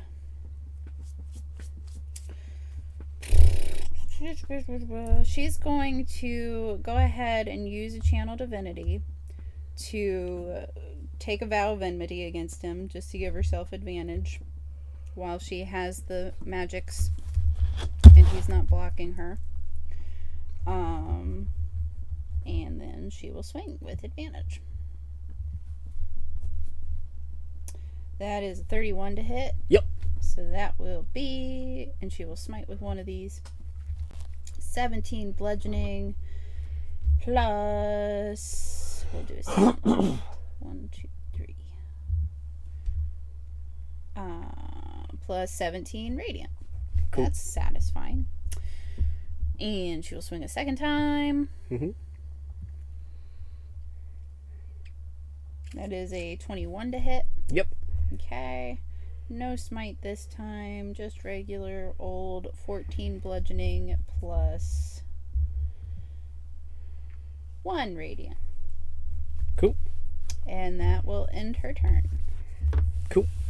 So you get a couple of really good smacks on this guy, and he is looking rough. Oh, man. His body is starting to sink. You see a couple of the eye stalks have been crunched. Anything else? That will end my turn. Thank you. Awesome sauce. So that'll bring us to their turns. Oh, wait, no. He has a legendary action, and Yeah, he it's his does. turn.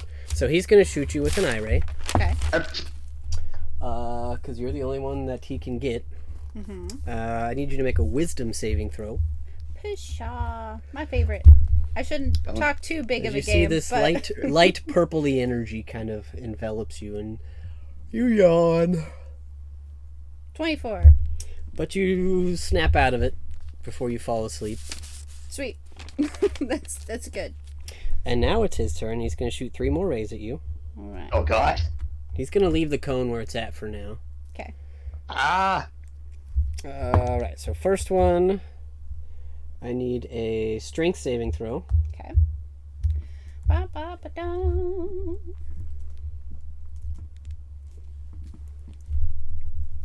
22. Okay.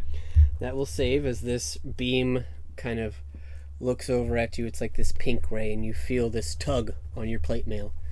As Hey, it now. feels like some sort of Don't get fresh with me. telekinesis is trying to drag you, but you manage to resist. Then you see that purpley eye stalk that just went for you goes and shoots again. I need you to make another wisdom. Save. Yep. Okay. That's a 30. Okay. You're staying awake. Your adrenaline is pumping.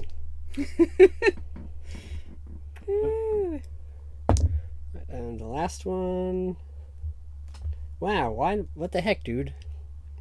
Yeah, welcome to the not so fun side of 6, the 7, holders. 6, 7, 6, 7, Yeah. 6, 7. Make a strength save as he Okay. tries to pull you again with telekinesis. All right.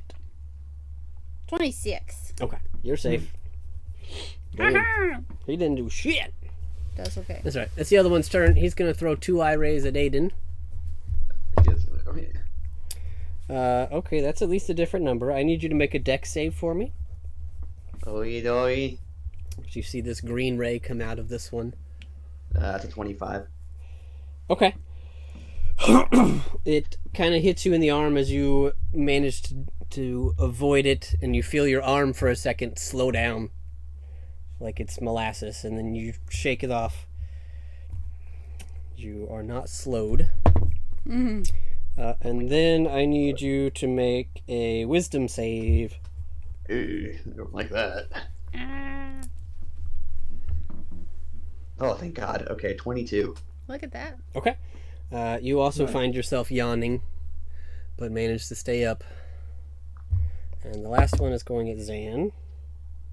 I need Zanzadar to make a Constitution save. Okay. 26. Woo! Okay. You feel paralysis begin to creep in as this yellow ray hits you, but you're able to keep it going. Keep yourself moving. Starting to sweat a little bit, guys. No. This is a lot I of need some rolling. water. I'm cramping up over here. Right. And that will be their turns, which will bring us to Aiden. Okie dokie. Aiden. I forget. With animated shields, is it a bonus action to cancel the effect, or can I just do that? It's a bonus action to turn it on. I think it's a bonus action to cancel. But to turn it off? I Yeah. think so, yes. I believe. Let me go check the animated. I think I have it pulled up. Hang on. Actually, Yeah. I gotta pee real quick. Sorry. Right back. Go ahead and find that. Take your time. Take your time. Fuck. So now that he's gone, guys, what do we do? No. Kill the beholders. Kill the beholders as quickly as possible. Yeah, but then Pretty the flesh much. columns will all be animated. Have Bink incapacitate as much of the beholder's power as he can. Oh. There's And that an way idea. we don't have to worry about the ones at the top. We can always worry about the ones at the bottom. I like that strategy. I just keep incapacitating it with my mind thing. Hello? Yep. Huh? Yeah. Yeah. Oh, I'm just like, so basically do that, and then I just hear nothing. I'm like, Alrighty, Alright. so second glance it is. Alright, how we doing? Okay. Good. Yeah, it is a bonus action to turn it off. Oh, Anyways. shoot. Oh my god, my chair just like folded back. No, no. No, I didn't do that. It has like this thing it can do where it can just like recline back weirdly. Scared me. It scared me. Excellent. Can I'm I like, take my Oh, full? no chair. Can I take my full 30 towards the top beholder? Okay.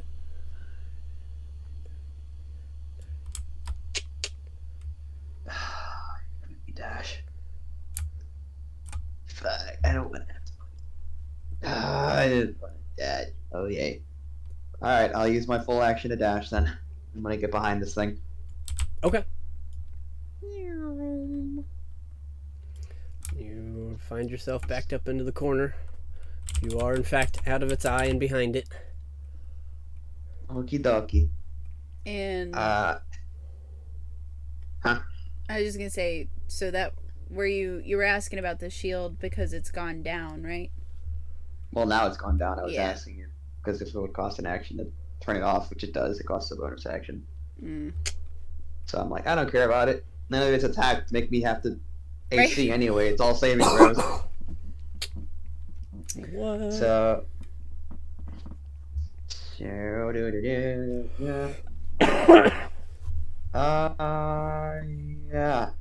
do that. We're gonna action surge, Mm-hmm. and then I'm gonna use that action to cast haste, Okay. and then I'm gonna use my hasted action to attack Okay. with a silver longsword. I'll use my bonus action to use feigning attack, so that's 24 to hit. That'll hit.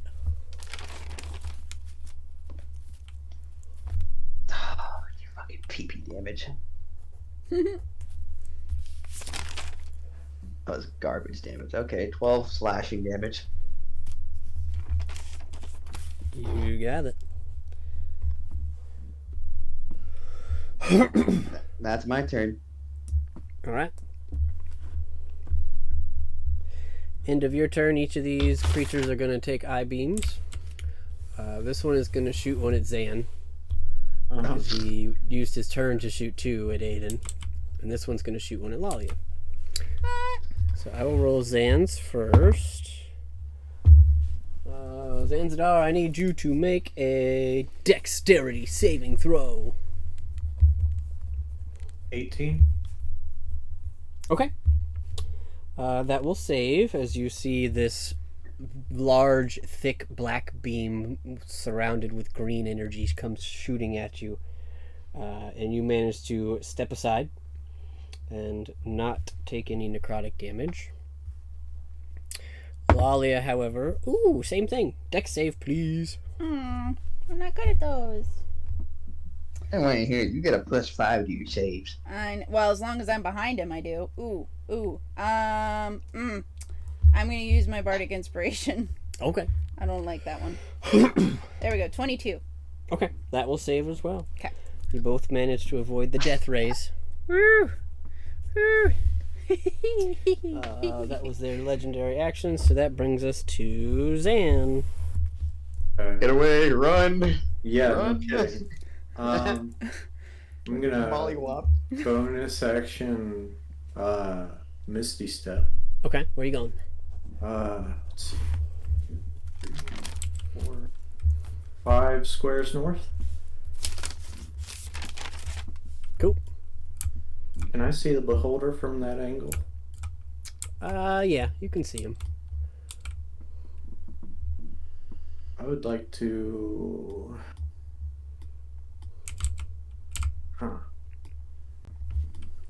Still have my movement left. It's not going to make much difference if.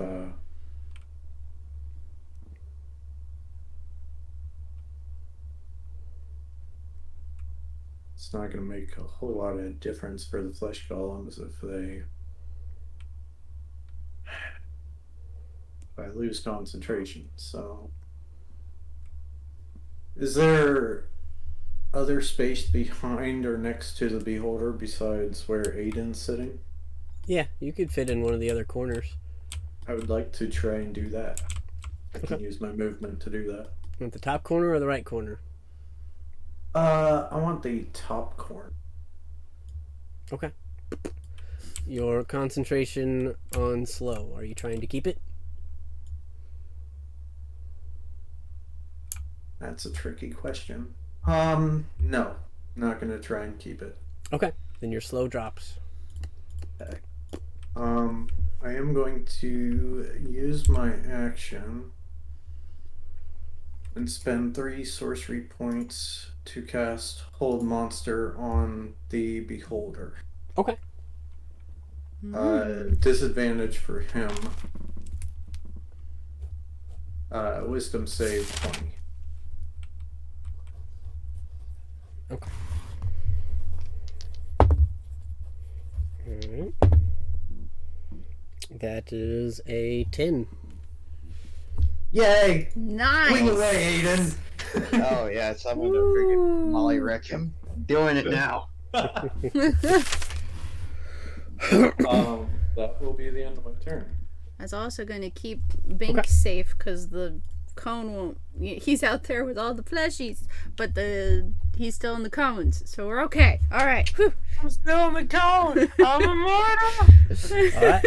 So he does not have a legendary action since he's being held, but this one does, so he's going to shoot another beam at you, Lalia. Son of a. That's fine. Hey, that's a 10 again. Roll You're the only way they're dex gonna shoot it. Mm-hmm. I like when it gives me 10s. Dex save.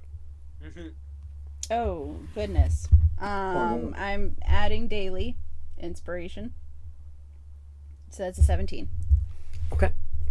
You just managed to step out of the way of this beam. She's as sweating a little. comes at you again. You see necrosis just creeping along the stones and flag work here. Well, there. And that will bring us to the golems. Realizing they don't really have the speed to catch up to Zan, they're walking this way. Oh. This one's going to step in and get petrified. We'll turn back to inanimate for the moment. So is this one. That one's still alive. And that one, we'll say with the momentum, he gets about there. Oh no. Pink. Oh no.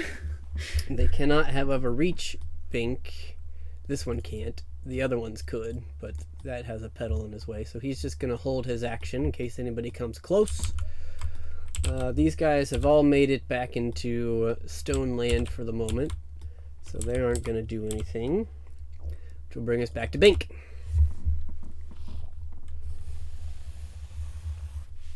Bank watches 5th level psychic lance at top right. Yep. Alrighty. 19 intelligence saving throw.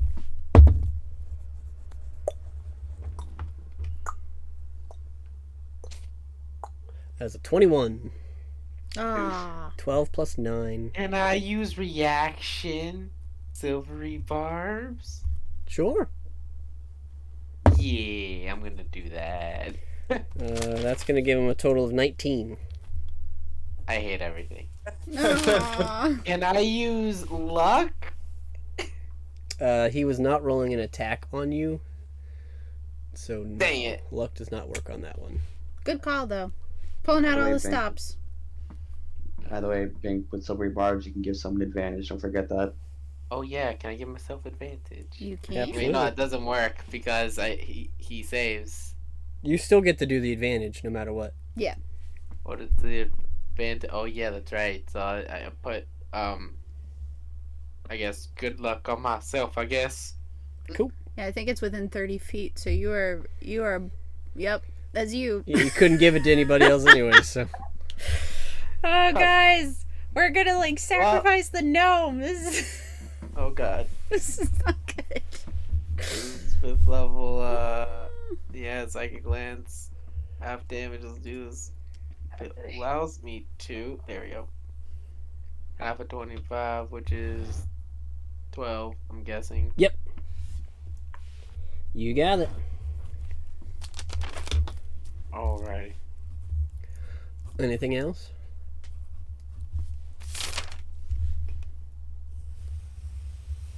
I have no idea. Give me one split sec.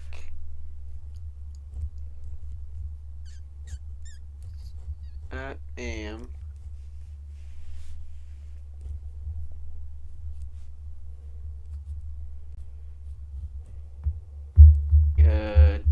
I guess just do absolutely nothing.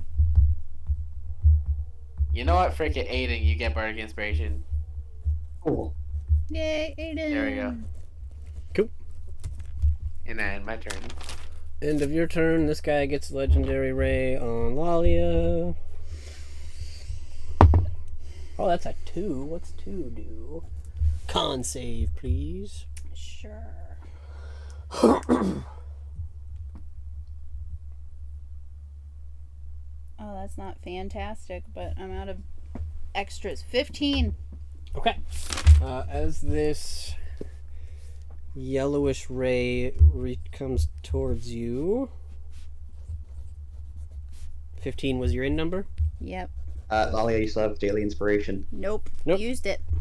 Oh, I what? have DM inspiration, but I'm honestly a little curious about how low the DC is, so I'm gonna chance it on this one. Okay. Wait, are you sure you used your daily inspiration? I just did. Yeah. Used it for the deck save. Yep. The It's- D6. No, you like- used your bardic inspiration. I used both because I got hit by 3 rays and I needed it twice. Yep. Oh, Yeah. never mind. That was fine. Good looking out, but Yep. they gone. Yep. But 15 is a fail, Okay. and you are now paralyzed for 1 minute. Oh, well, that Owie. sucks. You can repeat the saving throw at the end of each of your turns. Okay. But you better hope this thing doesn't roll a dex save check on you. Or strength. Hmm. But that is your turn. Because that was a legendary action after Bink. Shoot. So, end of your turn, you Okay. can make a new save. Okay.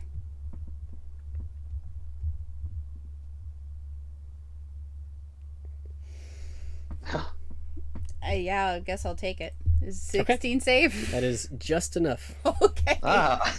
You lose your turn, but you do manage to shake this off and come back out of it. All right. But that brings us to the Beholders. So, this gentleman is going to move his eye ray. Oh no. It's going to move its to look more like this for now. This gentleman's going to move his eye ray. Make it look more like this for now. Is he allowed to move his? He's held. I don't think that stops him from using, because that's just... Oh, That's okay. just a creature ability, I think. I was just curious.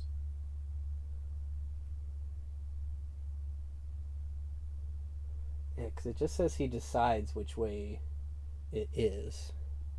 Let me read Hold Monster real quick. Because it's not an action for him to do this. Okay. Yeah. It's just, does he have to move to do it? No. He just gets to pick, Okay. as long as it's within his vision, and there's nothing blinding him. Mm.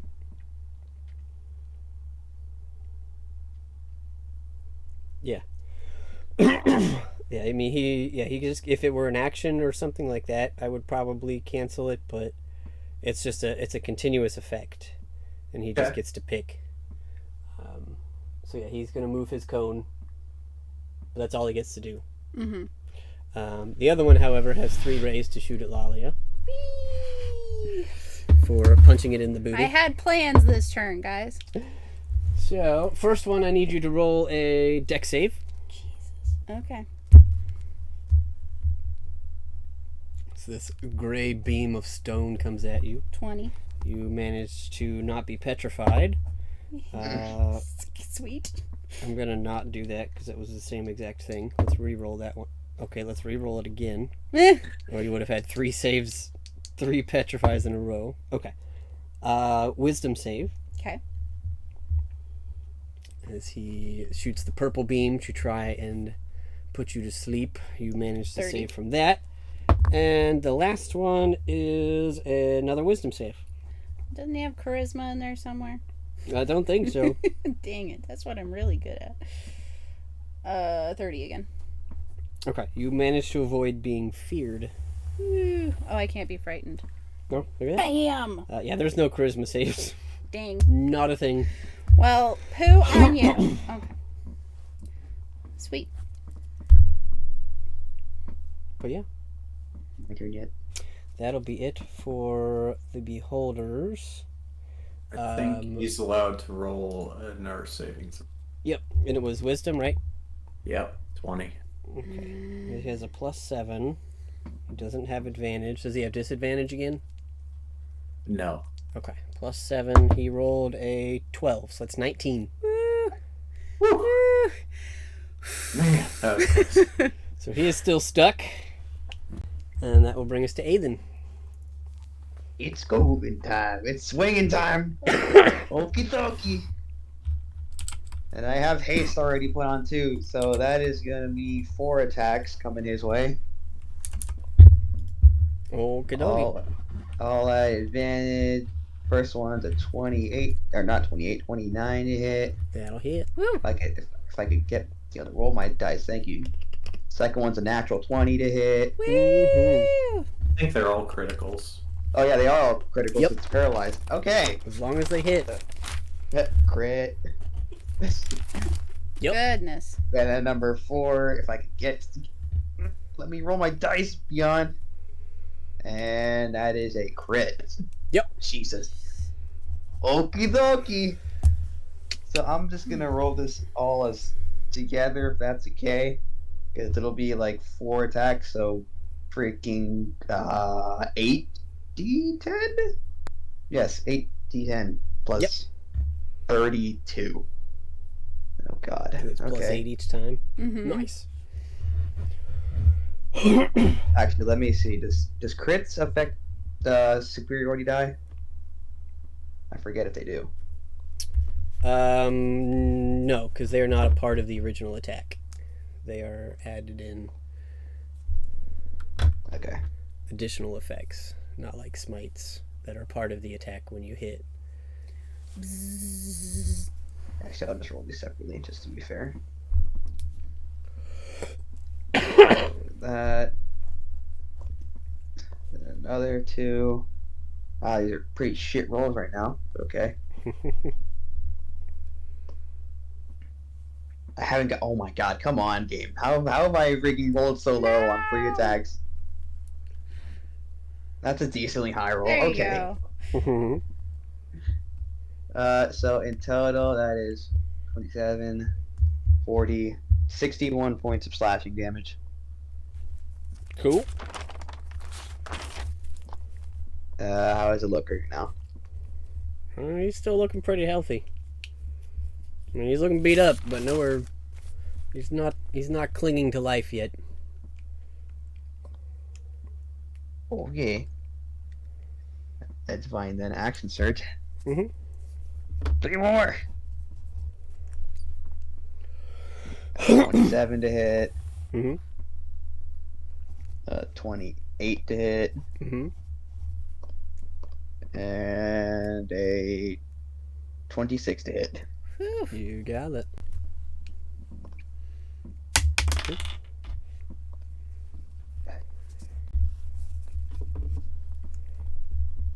That's a good one. Nice.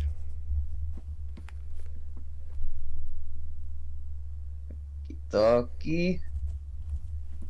Let me look at my maneuvers real quick. Because I might do something on the last attack. If I have it. Mhm.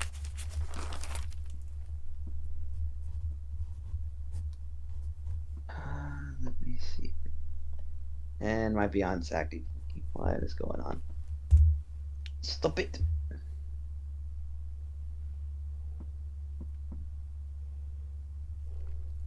Mm.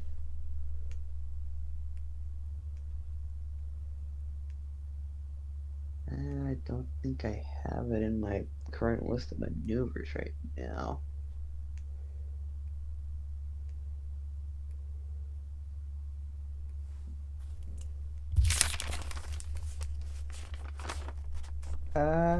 Yeah. No, I don't have it. It's fine. Okay, so let me add up the damage then.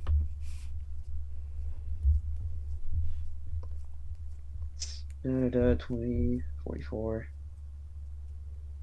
59 points of slashing damage. Yep, you got it.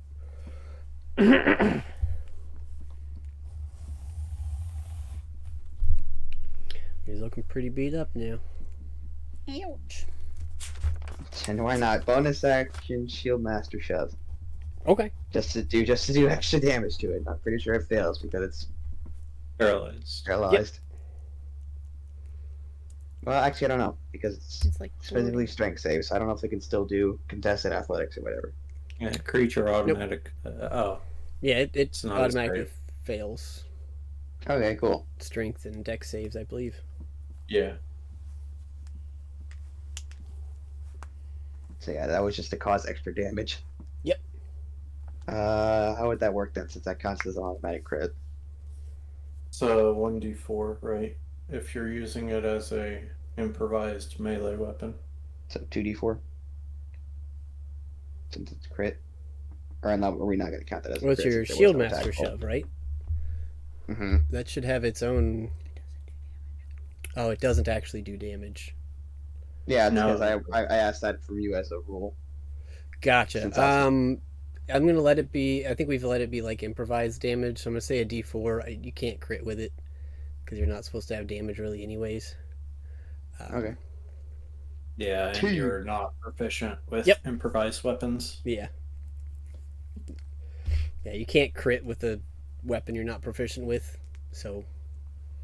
Technically, I'm proficient with shields. Right. It's a completely separate thing. Not as a weapon, though. Right. There is a specific feat that you can take that allows you to do damage with the shield. Or you can Which just would be give you that a proficiency. fire giant dreadnought. Then you can use your Yeah. shield as well. Yeah. Those are your options. So yeah, no crit damage, but I'll give you the damage. Okay, I'll take it. You got I it. think it's hurting. I think it's hurting now. Anything else? Okay, my turn. Okay. They had their turn, so end of Aiden's turn. I beam at Lalia. Gosh, Oh. dang it. I really wanted to move, guys. I'd like you to make a deck save for me, No, please. I don't want to. It's so good you're not paralyzed anymore. That's been like 4 decks I know. rays. 18. Okay. You do Yeah, I'd save be from dead. the death ray again. Okay, good. I'd have been smoted. He would have smoted me. That brings us to Zan. Good job. Let me try. Action. Green flame blade. Okay. For a 31 to hit. That's a crit. All right. Does the flames get doubled too, or no? Yes, because that is part of the attack. Okay. Because Nice. that damage would be rolled anyways. So 10 piercing damage. And then I'll burn a spell point and make the fire damage lightning. See if it does anything. okay. So 4d8 plus 5. 21 lightning damage. Okay. Do I notice whether it did the damage or? It did the damage. It doesn't seem Okay. like any more or less than you were expecting, but Okay. Sneak attack. 2, 6. 8 piercing damage. nice. Bonus action.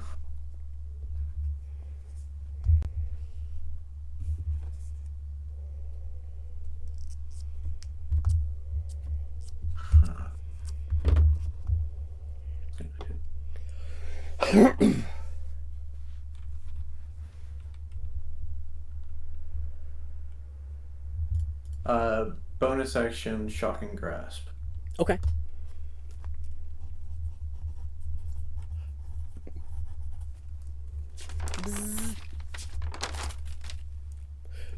Is that a roll to hit or a save? That was a roll to hit. Okay. And 32 lightning damage. Oh yeah. So with that shocking grasp, how would you like to do this? I want to stick the dagger in him, pull it out, make a fist with my other hand, and is that they all have a center eyeball, right? Oh yeah, one giant eye. I'm gonna put my fist through his eyeball. You do. He doesn't even react because he's paralyzed. Sucks to be you. But as you punch through and you pull your arm back out, his body shatters. And on the ground around, you see that giant gemstone is now a shattered gem on the ground around the pedestal. Hey, I wonder if we can take these out. At least won't weigh as much. I think I'm gonna stay put where I'm at. Okay. And I will end my turn there, and I'll huddle in the corner in the fetal position. Okay. In the fetal position. End of your turn. Legendary action, Ibre on Lalia. That's the 6. So that is going to be a strength save as he tries to tug you. That's like been like 9 fails that Molly would have automatically failed. Yeah. Mm. Yeah. That was He bad. probably would have been disintegrated. Yeah. I would not still be here. That does save. You manage to keep your footing as he tries to pull against you. Which then brings us to the flesh golems. So these 4 are currently no longer fleshy. 5, 10, 15, 20, 25. He's no longer fleshy. 5, 10, 15, 20, 25. He is still fleshy but can't reach. 5, 10, 15, 20, 25. Pink Still, is immortal. still fleshy but cannot reach. You're only immortal until that cone goes away. He I know, right? is no longer fleshy.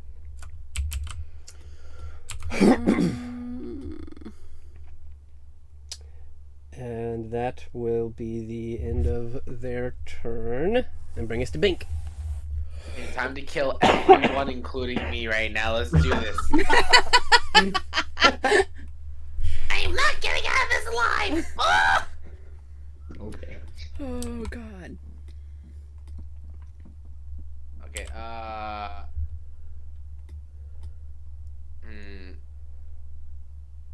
Let me see, I'm in a predicament now. Right. It's I wish that bad. plate armor was over here. We no. need to kill this. I keep forgetting the names. Beholder. Beholders. We need to kill this beholder before I get swarmed by these mumbo jumbos. Okay, too late. I'm already swarmed by these mumbo jumbos. I need to kill this guy pronto. Yep. We believe in you. We got your back. Somehow. Somehow. God.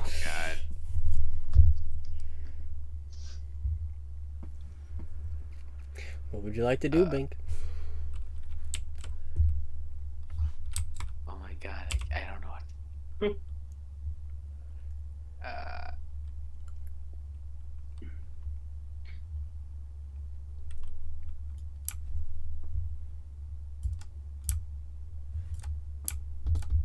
God dang it, there's nothing I can do right now. Out of character, you said the other beholder was already hurting pretty bad, right, Chris? Yep. Yeah. So if you can't think of anything, well, I don't know if that's metagaming. I mean, if you feel like you can't do something, you can just take the disengage action and move away. Yeah, if you wanted And to just get out move. of there. Yeah. And just No, step I'm over gonna to the. stay here. I'm No, gonna I do mean, it. you could shoot something at the beholder. You could. Yeah, you could tell by looking at the beholder, Bink, that he's not looking good. You've hit him Yeah, with a psychic really lance is. and. Yeah, I'm gonna use 5th level psychic lance. Okay. Alright.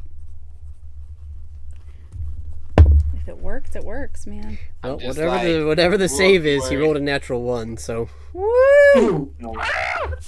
do your damage, sir. Bink, bink, bink, bink. Oh, I forgot 27. to DM.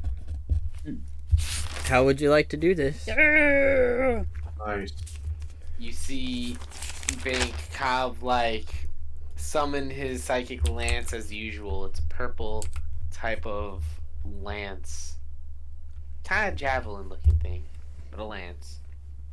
But then you kind of see like a surge of energy flow into it, which kind of doubles its size, and he launches it at twice its speed that goes straight through it.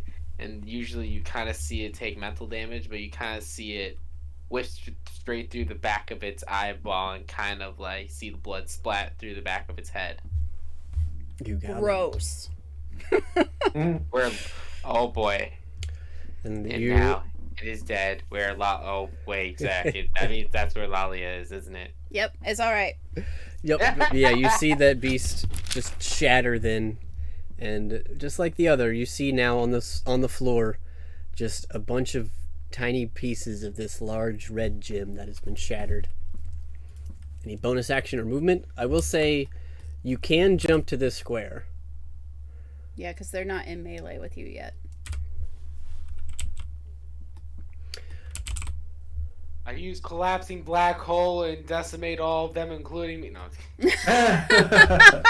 Dozens. The mighty pink. I can create a spell. I'd be like collapsing black hole, just literally a collapsing black hole that just like obliterates and puts everything into nothingness. No coming back from it. But yeah, I'm gonna go like diagonal upright. Okay. Make a dexterity saving throw for me, please. I like can I apply like an advantage with this since I used that thingy, the silvery barbs? Yeah. You still have your advantage. So what am I say? What's A dex save. So I get advantage on it. Yep. Awesome. 22. Okay. So, a couple things happen here.